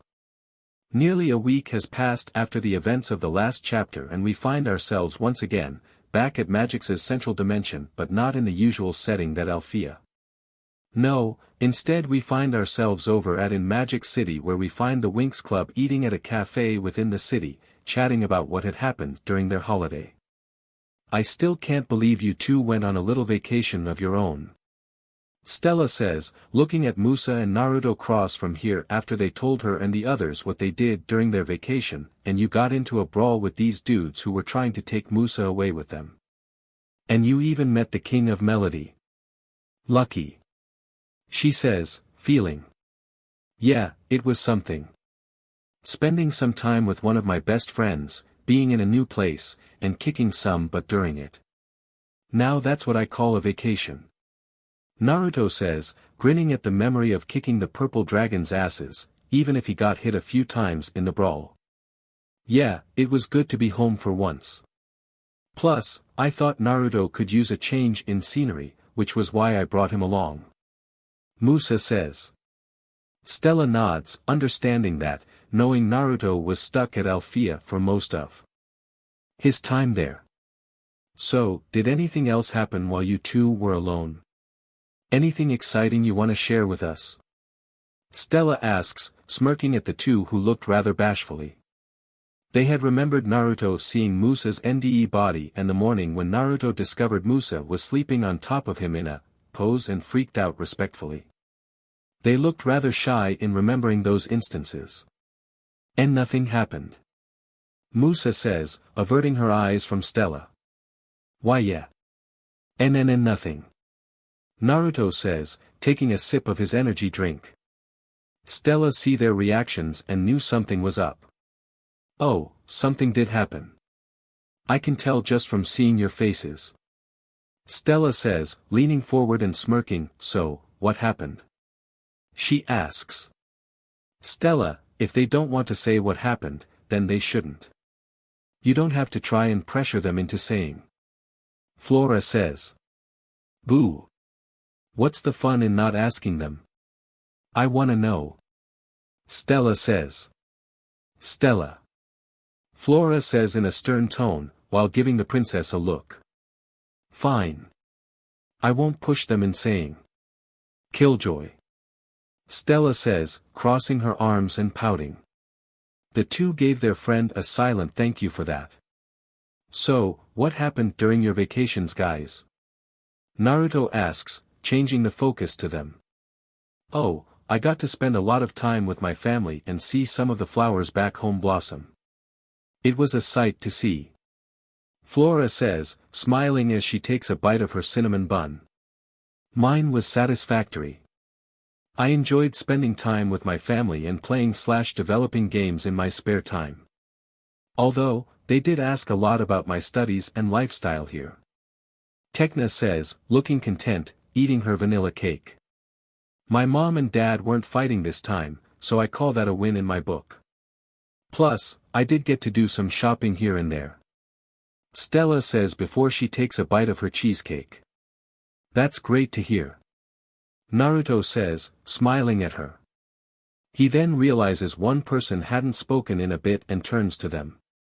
He sees Bloom just staring at her sundae. Bloom. He calls to her, making the earth fairy snap out of it. Huh. Bloom utters, blinking a bit as she looks around and sees that everyone was looking at her. Oh, yeah. What's up? she asks. You looked like you were spacing out a bit there. Are you feeling okay, dear? Flora asks. Bloom just shakes her head and waves at her. Why yeah, I'm fine. Really? Bloom says, forcing out a smile. But two could quickly see through it. You were thinking about your parents telling you that you're adopted? Musa asks. Why yeah. Bloom says, looking down. On the day they returned back from their vacations, they found Bloom in her room crying her eyes out, which made them concerned as to what was the reason. She explained that during her vacation, she had discovered a new ability called aura reading, an ability that allows her to see and hear other people's souls and know exactly what their true intentions and thoughts were. This came in handy after two men tried to scam Bloom's mom out of her flower shop for their own selfish reasons, and when Bloom's mother refused, they tried different ways in sabotaging her business to make her sell it, but thanks to Bloom, most of the sabotages failed. That was until Saturday night when the flower shop was set on fire, when Bloom and her father went into the blaze to investigate what was the case of the fire, and they discovered a man was trapped in it. They rescued him, and Bloom ciphering the fire, they discovered the man they rescued was an employee of the two men who was trying to get the store, and he was sent by them to start the fire. Bloom and her family were commended by the city for stopping the fire and getting the two men arrested, but after that, Bloom confronted her parents about something regarding the fire. While she and her dad were in it, she had a sort of vision, one that showed her dad as a firefighter saving a newborn baby from a fire in an apartment building. When she confronted them, they revealed that she was the newborn who was in that fire where her father saved her. He explained that when he found her, the flames were actually protecting her in a bubble from the falling debris. They explained that they adopted her after seeing that she was truly alone and raised her as their own daughter. This shocked Bloom to her core, seeing as everything she thought before was a lie, and made her question everything about herself, who she was really and where did she come from. And you haven't really found any clue about your past or who this Daphne chick really is? Naruto asks with Bloom nodding. Yes. I went to the library to see if I can find anything about me or Daphne, but I found nothing. All the books that were there the last time I looked had vanished. And it's really starting to bother me. We can see that. Tekna says, but remember, we're here for you and here to help you in this. She says, grabbing Bloom's hand, comforting her. I know, but I still have so many questions. Like, where did I come from? Why do I possess all these powers? I'm just so insecure about everything, and I'm unsure about it all. The only thing I am sure of is you guys. Bloom says, looking at them. This is tough. What are we going to do? Stella asks. The group starts thinking about ways in finding out information that could help Bloom in her situation. Naruto thought of one. What about the Cloud Tower archives? Naruto says, making the girls turn to him. Huh? The girls say. Remember when we were there? The archives had every recorded book about every fairy and witch that has ever been and ever will be there. If we need an answer about you, there's the best place to look for one. Naruto says. The girls thought about it and found that the archives there was the best option on the table at the moment. Yeah, maybe there is something there that could answer my questions. Bloom says. Yeah, but remember the last time we were there? We nearly got roasted. Plus, I doubt we could sneak back in through the tunnels leading there. They probably sealed them off now. Musa says, knowing what happened the last time they were there. But there's got to be another way to sneak into Cloud Tower. Bloom says. Naruto thinks a bit before coming to an idea that could get them to the school. I think I have an idea of how to get there. Naruto says. Really? What is it? Tekna asks. Akira. Naruto says, turning to where his bike was parked. The girls look at where he was looking and see his bike. Your bike? Flora says. Yep, if I ride it just above the campus, we should be able to get to the building without triggering any of the alarms. Naruto says. But that's a big risk. You're talking about flying at all altitudes here and an accident could occur. And when that happens, you could be faced with a 3,000-foot freefall. Tecna says. Naruto looks at her. I know, but this is probably our best shot at helping Bloom here. Naruto says, looking at Tecna with resolve. She sees this and realizes that he won't drop this, so, with a resigned sigh, she looks back at him and nods. Okay, if I can find some blueprints of the Cloud Tower building. I could help by drawing up a route you could take that'll safely bring you to the campus. Tecna says. Really? You do that?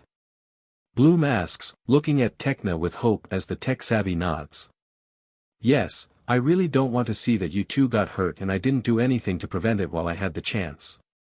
Tecna says. The rest look at her and smiles as she cared about their well-being. Thanks, Tecna. Boom says. So, what's the plan for sneaking out? Stella, all of the girls look focused on this plan. Well, first we could. Naruto starts discussing the plan with them. Unbeknownst to any of them, someone was there, near, and was listening in on their conversation. Someone they were familiar with. Well, isn't this something interesting in hearing? Riven says, hiding behind a banner of the cafe. He was in the city, looking for something to do when he spotted Akira. Knowing well that if the bike was there, its owners were near. He soon spotted Naruto and the girls and quickly hid away from them before they spotted him and was listening to their chat. Realizing what they were planning, he soon formed a plan in his mind. And I know someone will be very pleased in hearing about this. He whispers.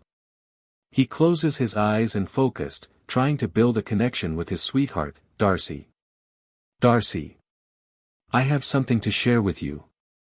Riven thought, not long after, he got a response. Yes, Riven. What is it? He hears Darcy in his mind speaking. It's about Bloom and her little friend, the mechanic. Riven thought. Some time passes and Darcy responds. You have my attention. Darcy says. Evening. Winx dorm, Althea Magix. It was nighttime and we find ourselves back at Althea at the Winx dorm. Bloom lying on her bed, in her PJs but wasn't sleeping, unlike her roommate, Flora. She was just lying there, watching the ceiling deep in thought. Thinking about her family, her real parents, and where she really comes from. There were so many questions playing around in her mind that she just couldn't sleep. As she turns to her side, Bloom hears a knock on the balcony door, altering her. She gets up from her bed and walks over to the glass door. Upon opening it, she sees that no one was on the balcony but was soon greeted by Naruto who floats up on his bike. Good evening. Fancy seeing you out and about. Naruto greets her with a smile, while holding a helmet under his arm. I could say the same to you. Bloom says, smiling as she crosses her arm. So, you ready? Naruto asks, gaining a serious expression as Bloom nods, also looking serious. Yeah. Bloom says. Okay, hop on. We've got a lot of sky ahead of us. Naruto says, but Bloom holds up her hand. Wait, just give me a couple of minutes to get ready. Bloom says, causing Naruto to raise his brow. Why? Naruto asks. I'm still in my jammies. Bloom says, showing him that she was in her PJs. What? You like seeing me in this? She asks, as a joke. Yeah, but less could be a lot better if you ask me. Naruto says, grinning as he sees Bloom's eyes widen in size while a bright blush was forming. WWW what? Bloom yelps, taken by surprise by his remark as he just chuckles. I was just joking, Bloomy Bloom. Nothing to overthink about. Naruto says. After hearing that, Bloom realizes he was only kidding and starts to calm down. Alright. Bloom says after slightly calming herself. Let me just go and get ready. She says. Okay. Naruto says, he waits as Bloom returns back into her room to get changed. Myrta's and Lucy's dorm room, Cloud Tower Magix. Roughly the same time. What? You don't want to go with me to the cafeteria to get something to eat? Myrta asks, standing in front of Lucy in their dorm room. What, no way. Lucy says, shaking her head, after what happened at the Miss Magix pageant, I refuse to show my face in public. You go, Myrta. I just want to be left alone. She says, looking down at the floor with a depressed and defeated expression. She had been depressed and embarrassed ever since the Miss Magix pageant after she got exposed, so much so that she couldn't even leave her room since everyone at school had heard what happened and made fun of her for it, along with how she looked. Myrta sighs, knowing why Lucy was acting like this. You're being too HRD on yourself over this, Lucy. It wasn't your fault. Icy, Darcy, and Stormy were the ones who played a cruel trick on you. I tried to warn you that you shouldn't have gone to them for help with Miss Magix. Myrta says. This, of course, makes Lucy roll her eyes and look at the red hair. Oh, here we go again with this. Lucy says, why are you so against me looking up to the tricks? She asks. Because I'm trying to stop you from making a big mistake that'll ruin your life. I'm trying to say to you that you should avoid them. They're just so cruel to others and sadistic. They're just plain evil. Even by witches' standards. Myrta says. She had this eerie feeling from the tricks ever since she first met them, and that, you've changed, Lucy, for the worse. You've changed so much that I can't even recognize you anymore. You've turned into someone else. Myrta says. Trying to reason with her longtime friend about this before she went and did something that could ruin her life. Lucy clenches her hands tightly. Don't you understand, Myrta? I want to be like them, I want to be a part of their gang, the tricks. I want to be someone. Not be a loser like you. Lucy says, looking up at Myrta and glares at her. What? Lucy utters, her eyes widen in shock upon hearing that from her best friend, and was taken back by the glare she was receiving. You heard me. Everyone here just makes fun of you, ignoring or putting you down, since you don't have the drive to be a witch all we do. But, it makes a lot of sense considering your bloodline, faker. Lucy says, but hissing the faker part in that sentence. Myrta flinches at hearing the hiss as tears begin to form in her eyes. She was now getting scared about her family. Why, you promised you won't bring that up. Myrta whispers, barely audible as her tears were now falling from her eyes, trailing down her freckled cheeks. Lucy just scoffs. Oh, and why shouldn't I? What's stopping me from telling everyone who you are really? Lucy says, her glare intensifying as Myrta starts to shake. Lucy, please, don't do this. Myrta was say, no, begging Lucy to not do this, but the girl just gives her a look of annoyance and disgust as she stands up from her bed. No. Stop telling me what I should do.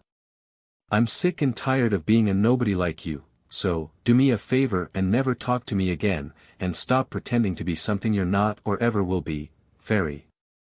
Lucy shouts at Myrta, who was so scared, that she falls down to the floor and walks away. Right as she was by the door, she looks over at Myrta one last more and scoffs, you're pathetic, sometimes I wonder why I bothered in being your friend. She says and leaves the room. Myrta just lying on the floor, crying, now seeing that her friend was long gone. But that feeling for betrayal soon turned into rage, against three individuals. Those beaches. Myrta furiously thought, her eyes red from crying but also with rage projecting through them. Ever since Lucy started hanging around them, she's changed into a complete beach. I've had it with those beaches. She thought, angrily clenching her fists. She gets up from the floor and stomps out of her room and makes it out to a part outside of campus as the wind and rain rage on. I've waited long enough. There's got to be a way to turn things back around at them. Myrta says. She clenches her right hand as purple magic started to form. Lucy has been my friend since I could remember. I can't let those witches lead her down the wrong path anymore.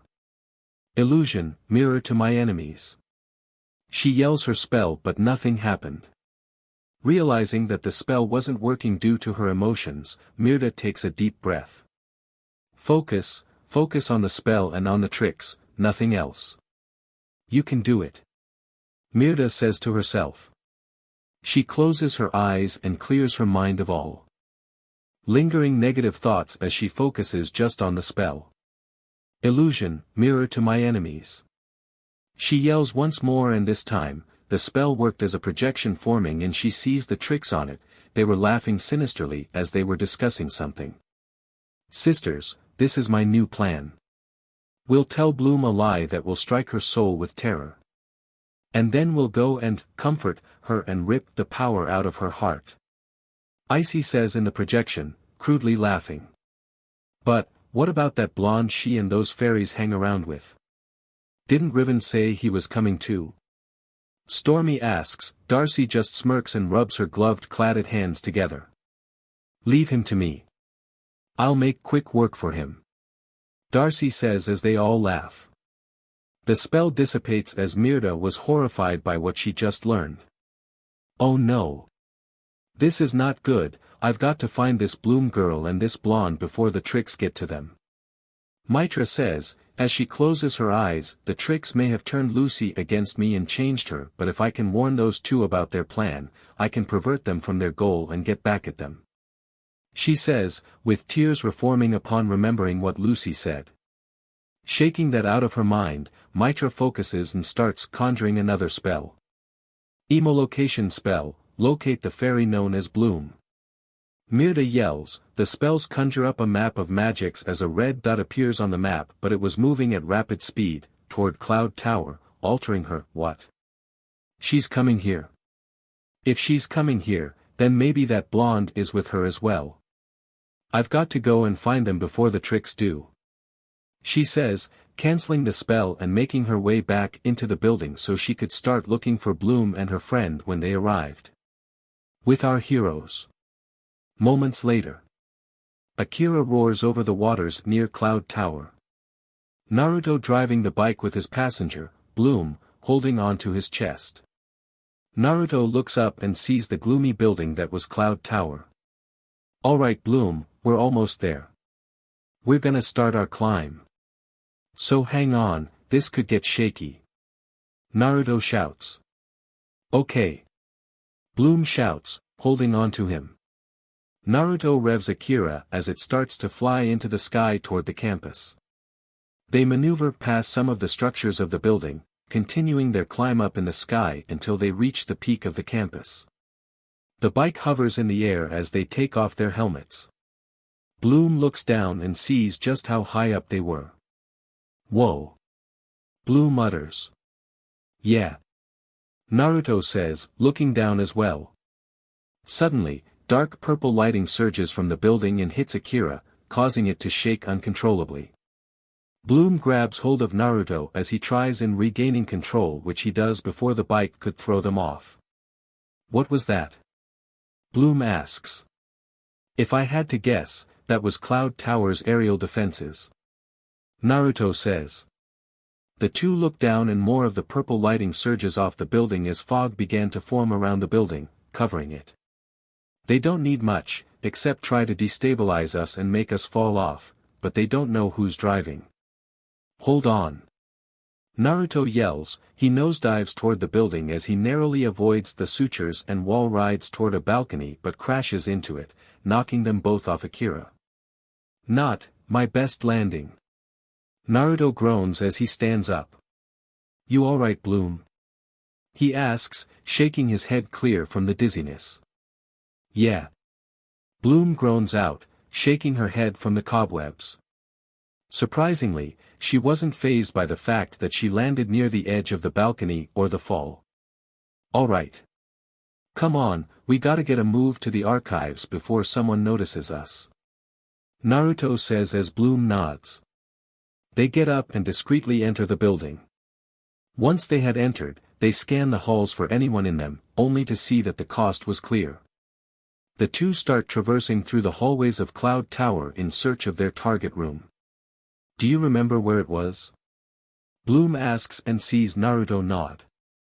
Yeah, I do. It's quite easy to remember the patterns on the walls from last time.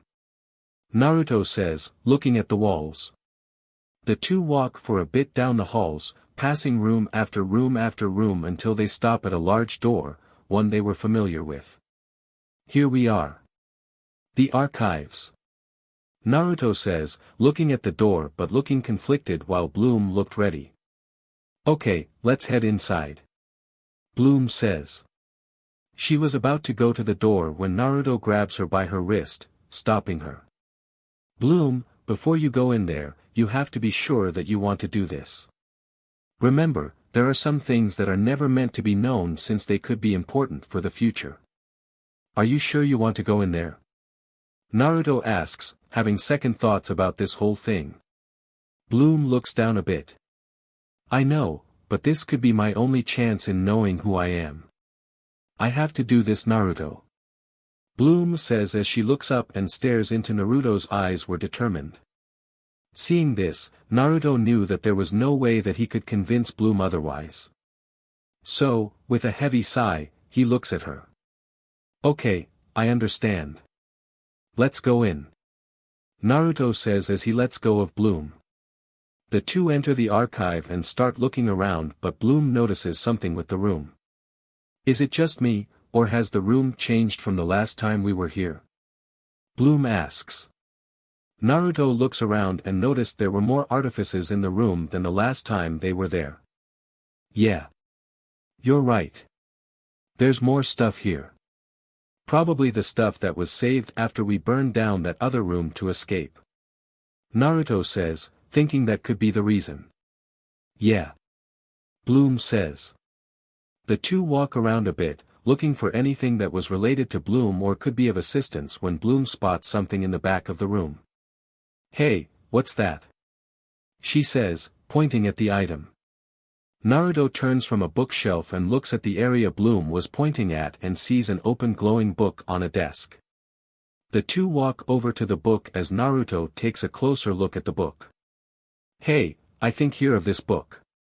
Naruto says, he inspects the book a bit more until he realizes that he did know what this book was. Yeah. I know what this is. This is one of the lost books of Magix. Legend says that it has an answer to any possible question. From what I know, there were 12 original books but most were lost through time. Guess one of them was found and brought here to Cloud Tower. He says, flipping through the pages. Do you think it could help me with my problem? Bloom asks, her intrigue peaking at hearing this as Naruto just shrugs. Maybe, legend says it can answer possibly question you can ask. So, it might have your answer. Naruto says. He steps aside and lets Bloom walk up to the book and look at it. So, what should I do? Bloom asks, not having a clue about how to use the book. Ask it your question and it should do something that'll show you the answer. Naruto says with Bloom nodding, understanding what to do. Okay. Bloom says as she turns back to the book. She takes a deep breath and exhales before. I want to who I really am. She asks her question. The book flashes as Bloom sees a vision. Bloom's vision. She sees three gloomy witches sinisterly laughing as the image changes to a frozen barren wasteland. Soon the baby version of herself appears as the three witches laugh while the fire was burning around Bloom as a loud roar. End vision.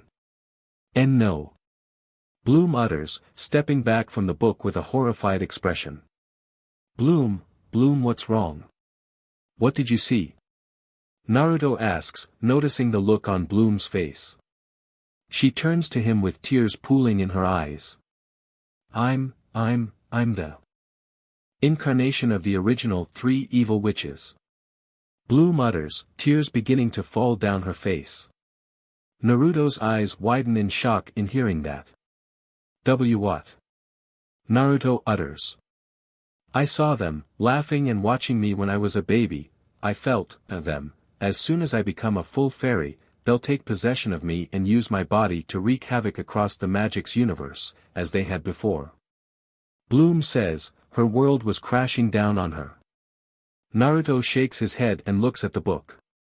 No, that can't be possible. There has to be an explanation here. Naruto yells, he takes the book from the desk and starts scanning it for answers. There is no way you're connected with those evil ancestors, there has to be a reason why it said that. He says. The 3 evil witches, I'm connected to them. Bloom utters, in a state of shock. Naruto drops the book and grabs onto Bloom's shoulders. Bloom, listen to me. There's no way in hell that you're connected to the 3 evil ancestral witches. I refuse to believe that. Naruto says, lightly shaking Bloom as he tries to reason with her. No, it can't be. Bloom utters, unresponsive to Naruto as her eyes were losing their light. Bloom. Naruto shouts to her, trying to break her from this. But Bloom was still not responding, until. Stay away from me, Naruto. Bloom utters before she looks at him, stay away from me. I could hurt you. She yells, pushing him away as a flash covers her body, blinding Naruto as he was forced to close his eyes. Once the flash had dissipated, he opens his eyes and saw Bloom wasn't there anymore. Bloom, where'd you go? Bloom. Naruto calls out for Bloom but he got nothing. He looks around a bit more until a thought came into his mind, oh no. He utters as his eyes widen. Don't tell me she unlocked a new ability. Naruto thought. He closes his eyes and focuses on his sensing powers to try and locate Bloom's magical presence. But he could due to the overwhelming presence of another magical source, damn it. Thanks to all this neg magic around me, I can't sense her. Plus, I think she's out of my range to sense her. He thought, opening his eyes as he tries and coming up with something to try and find Bloom. What is the meaning of this? Naruto hears someone shout, he turns to the door and sees the silhouette of Miss Griffin, the headmistress of Cloud Tower. CRP. Naruto yelps as he bolts through the room, running from Griffin who gave chase. He ducks and runs past many artifices while looking for a way out of the room, but to his horror, he didn't see one, and to add more to his troubles, he reaches a dead end. He turns around and sees Griffin was right on him. He was about to prepare and face punishment for this when. Hey! He hears someone near him. Naruto turns around and sees someone next to him, peeking through the wall as a door was there suddenly. Huh! Naruto utters, seeing this girl and the door. Come with me, now. The girl shouts. Who are you? Naruto asks, the girl just shakes her head. There's no time. Come with me. The girl yells, she grabs him and pulls him into the door, and closes it with it disappearing as Griffin comes to the dead end, barely seeing. Naruto falls and lands headfirst on the floor. He groans while grabbing the spot of his head where he landed on. Sorry, I didn't mean to do that. He hears the girl says, by the tone of her voice, it sounded like she felt bad for doing that. Are you okay? She asks, concern in her tone. Yeah. I'm good. Naruto says, rubbing the hurt spot on his head as he gets up and looks around where he was. He saw that he was in a dorm room within Cloud Tower due to the decor and layout. He then notices the girl who saved him was standing next to him, having a worried look on her face. He takes a closer look at her, feeling like he had seen her from somewhere, and it didn't take that long for him to realize where he had seen her from. Where? Wait, I know you. We bumped into one another backstage at the Miss Magix contest. He says, causing the girl to look at him and realize he was right. Oh yeah. It is you. I was wondering why you looked sort of familiar to me. The girl says, she sticks her hand out to Naruto. It's good to see you again. She says. Naruto takes her hand as she helps him up to his feet. Same. Naruto says. I'm Mirda. What's your name? Mirda introduces herself to Naruto. Naruto frowns after hearing her ask his name, knowing he couldn't reveal his identity to anyone outside of his inner circle. I can't tell you. Naruto says. Why? Mirda asks, confused. It's a secret. Naruto just says, serious. Oh, okay. Mirda says. Okay, so, where am I? Naruto asks, looking around the room. You're in my room. I couldn't really bring you anywhere else in the campus without Griffin finding you. Mirda says, as Naruto slowly nods, understanding. I see. Naruto says.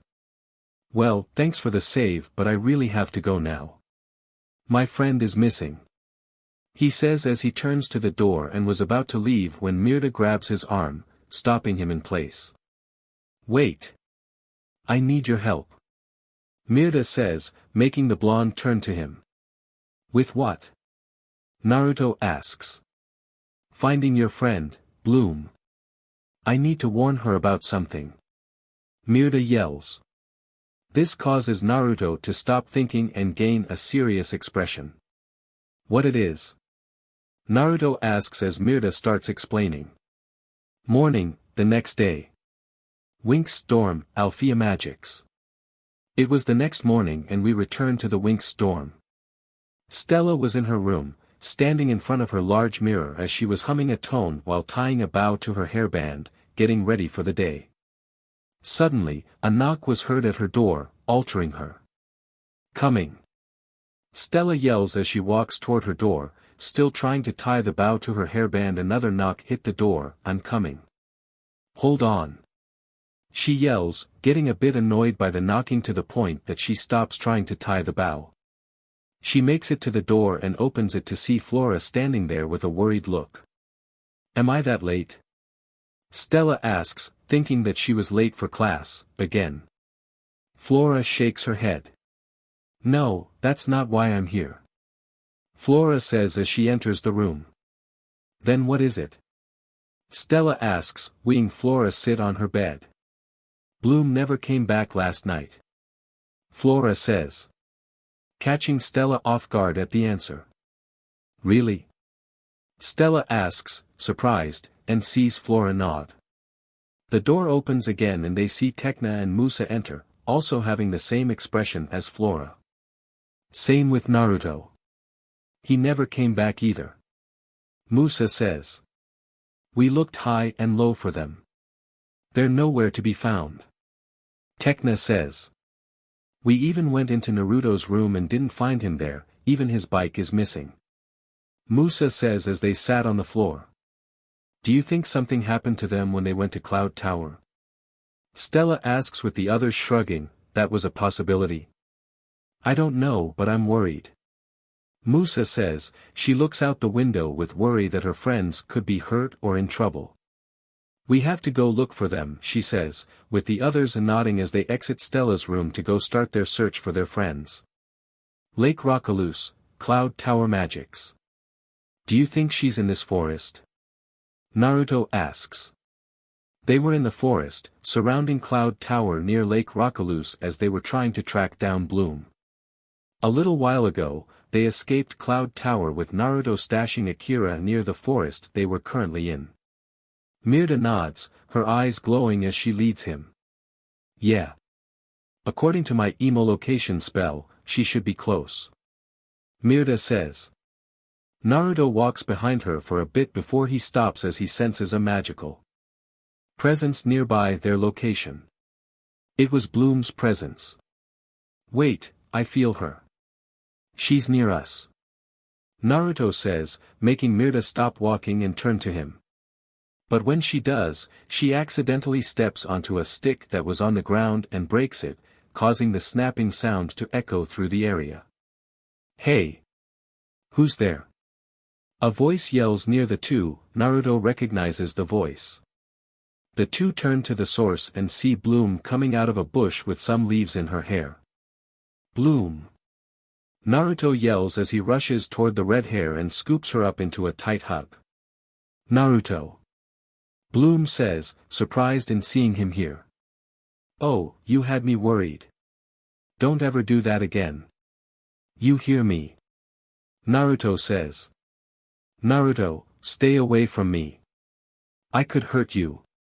The 3 evil witches could use me to hurt you. Bloom yells, frantically trying to get away from the blonde, afraid that she'd hurt him. So that's his name. Naruto. Weird but interesting. Mirda thought. She sees Bloom still trying to get away from Naruto and decides to intervene. Relax, you don't have anything to worry about. That's just a lie. Mirda says. Bloom looks back and sees her. Who are you? Bloom asks, momentarily stopping to get away from Naruto.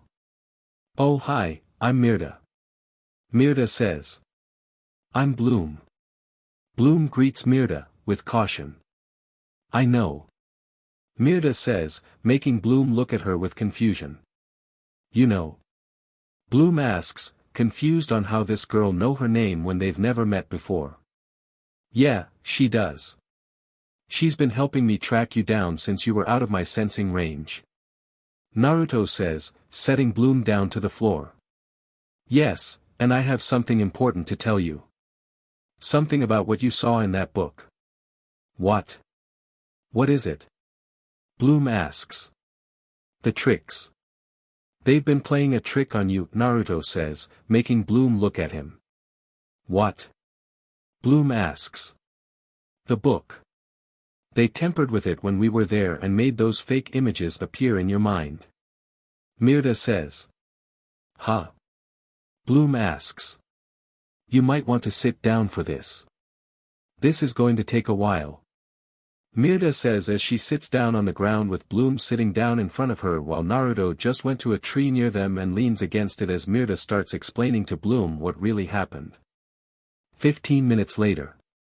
So you see, it was all just a cruel trick in getting you to drop your guard and ambush you at the worst moment. Mirda says. Finishing her explanation as Bloom was utterly confused by it. I don't understand. Why would they do this? Bloom asks, she was generally confused about this whole thing. Why did the tricks do this to her when she really hasn't done anything bad to them? For your powers. Mirda says, placing her hand onto Bloom's, they want your powers. She says. But, why? Bloom asks, wondering why, and sees Mirda frown. That is something really don't know. Mirda says, she too was wondering why did they want Bloom's powers. Naruto was thinking about that and was actually working up a theory, remembering something he took from the Trix's dorm on the night they sneaked in. Then, if those images I saw were fakes. Who am I really? And why do I possess these powers? Bloom asks. The questions she thought were answered were proven to be false and now she really had no clue what to believe or think about who she was really. Naruto looks at her and was sad that he couldn't help her answer her questions now, but thought he could cheer her up. But just as he was about to, they just sorely interrupted. Oh, I'll help you in answering that. The 3 look up and see Icy, Darcy, and Stormy floating above them. Right after we rip your powers out of your body. Icy says. Naruto gets up and glares at the 3. You beaches. Naruto sneered, profoundly glaring at the Trix as his pupils were dilating into slits. What did I tell you the last time we met on trying to hurt my friends? That if you do, I'd cut your throats. Well, just what? It's cutting time. He says, sticking his arm out and summons his katana, and taking his stance. Icy sees this and smirks. Ah, and I see that you've got company. The blonde pest who's been a pain in the butt ever since day one. And the little faker who can turn emotions into illusions. Talk about a rugtag team for losers. Icy says now seeing Mirda with them. Mirda flinches a bit at the mention of faker as she realizes that Lucy might have told them about her bloodline and she felt betrayed and angry. You played me for a fool. You 3 are really assholes for doing that to me. Oh, my emotions are hurt. Icy says, "Why don't I return the favor by freezing your bodies?" She yells, lifting her hands up as dark ice magic starts to gather around them. Mirda sees this and acts fast, her eyes flashes purple momentarily. Just as Icy was about blast the three with her attack. "Oh no, you won't." She got interrupted by a familiar voice. She and the rest turn and see the rest of the Winx standing. The Tricks were surprised in seeing them there so quickly since they didn't sense them. "Oh yeah. Well, about you deal with this." Stormy shouts, creating a tornado and sending it to the Winx as they just jump away from it. Darcy notices something about them and grabs Stormy's arm, stopping her from sending another attack. "Stop, sister. Don't waste your energy," Darcy says as her eyes flash and stare at the Winx. The Winx glitched suddenly before disappearing entirely, indicating that they were just images. Mirda drops to her knees and was panting. Darcy looks down at her and scoffs, trying to trick the Queen of Dark Illusions with something as pathetic as that. "Ha, no wonder your friend dumped you, you're nothing more than deadweight. It's payback time, little Mirda." Icy says, she shoots out a blast of ice magic at the trio with Naruto intercepting it, katana in hand. Flame art, scorching slash. Naruto yells, swinging his blade and releasing a large flaming arc toward the ice attack. The two attacks meet and collide, canceling one another as the collision created steam. Once the steam cleared away, Naruto spins his katana a bit before pointing toward the three witches. "You got to try better than that," he shouts. "Oh yeah? Well, how about dash?" Darcy was saying as she was about to send an attack at the trio when Solar Blast. A ball of light magic hits her and her sisters, sending them crashing into the ground hard. The three look up to the sky and see the real Winx there, floating in the air. "You leave them alone." Stella yells, hand stretched out. "Girls!" Bloom shouts, relieved in seeing her friends at their aid. The Tricks get up and cooperate and see the newcomers and were enraged. "You little insects. Oh, how I hate you," Icy says, clenching her fists. Naruto scoffs. "The feeling's mutual," Stella says. "You're not going to win this time, Tricks, you're outnumbered and surrounded. Give up," Flora says. This enrages the Tricks further, seeing that their plan has failed in the worst outcome. "I don't think so," Stormy says. She flies up to the sky and faces the Winx as she lifts her hands up with purple magic gathering around her. "Storm Dark Magic, F5 Mayhem." She yells, creating two large and vicious tornadoes in between the Winx. Just as the fairies were about to fly away from the tornadoes, they get sucked into them and were unable to escape as they got spun around. "Girls!" Naruto yells, he growls, and turns to Stormy as the markings on the blade glow bluish-white, wind art, razor edge. He yells, swinging his blade and sending an arc of sharp wind toward Stormy, but Darcy suddenly appears in front of the attack with her hand stretched out. "Sound Dark Magic, Pulse!" Darcy yells. Blasting a large wave of dark sound waves to the wind-based art, disrupting it and hitting Naruto, sending the blonde flying backward and into a tree, but before he could slide off the tree, Darcy blasts him with another pulse wave, causing Naruto to scream in pain from his eardrums getting hurt. "Naruto!" Bloom shouts. She turns to the Tricks and lets out a rough growl, her pupils silt into that of a dragon's. "Magic Winx!" She yells and transforms into her fairy form. She flies up to Icy and Darcy and fires a barrage of fireballs at the two, but Icy just makes an ice shield and tanks most of the fireballs. Once the attacks had stopped, Icy bashes the shield against Bloom's head, sending the girl crashing back down to earth, and starts blasting her with ice, slowly encasing Bloom in ice. Mirda watches on and knew that the Winx were going to be defeated if something wasn't done. She knew she had a trick up her sleeve but didn't want to use it due to the bad memories she had of having that side in her. She hears the Winx being spun around in the tornadoes, helpless, hearing Naruto scream in pain, ears beginning to bleed and seeing Bloom almost frozen in ice. She makes up her mind and pushes her doubts away as she stands up and holds her hands out. Light illusion, monstrous awaken.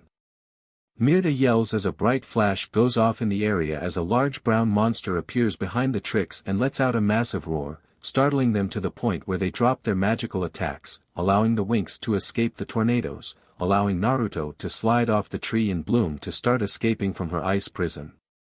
CRP. She made us lose focus. Stormy yells. Just as she and her sisters were about to attack the monster, it fades away, revealing it was just a powerful illusion. Naruto starts slowly getting up, dizzy from enduring the pulse attack as he looks at Mirda. His vision was double but he sensed something with her, something unusual.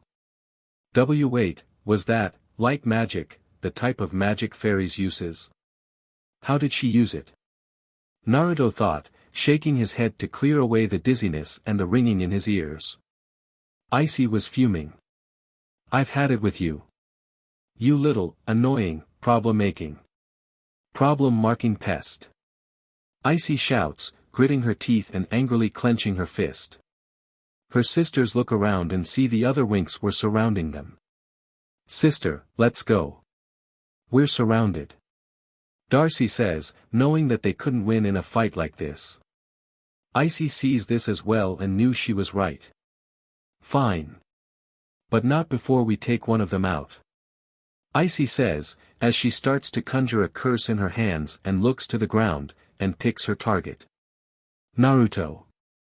She launches the curse at him, with him not noticing it due to his current condition but someone did. Naruto. No. Mirda yells, she bolts toward him just as the curse was about to reach him, she shoves him out of the way and gets hit by the curse. She gets covered by a flash as Naruto falls back first onto the ground. He slowly sits up and looks at where he was standing and sees the light. The light dissipates to reveal a pumpkin in place for Mirda. His eyes and the rest of the Winx widen in the realization of what happened. Mirda. Naruto and Bloom yell. Icy just click her teeth. Damn it. She made me miss my target.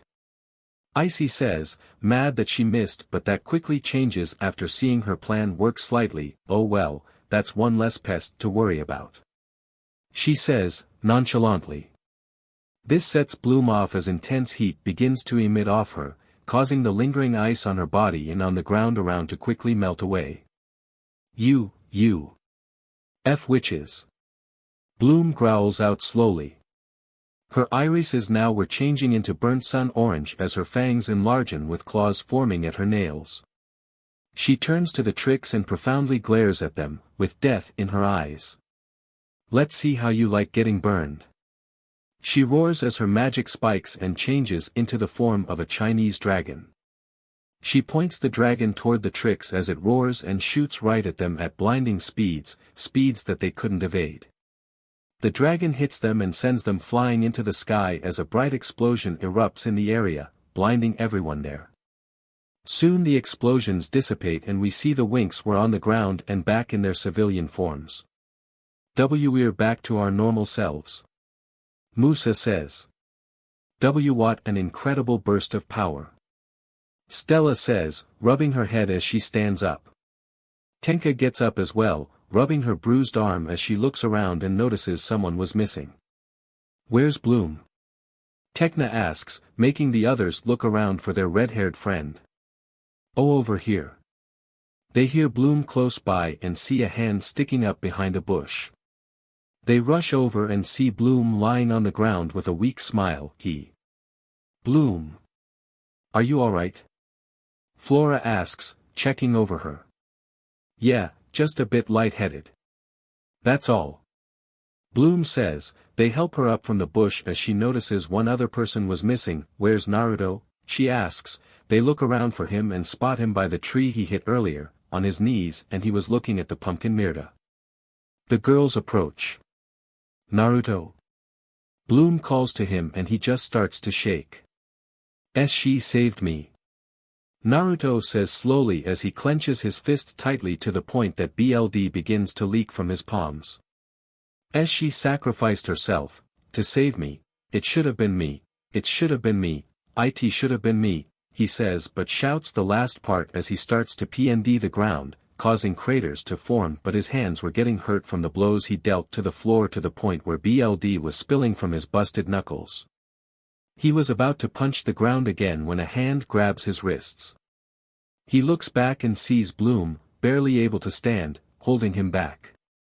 Naruto. Stop. She did it to save you. She wouldn't want you to do this. Bloom yells, tears forming in her eyes again but this time, they were for Naruto. So please, stop hurting yourself.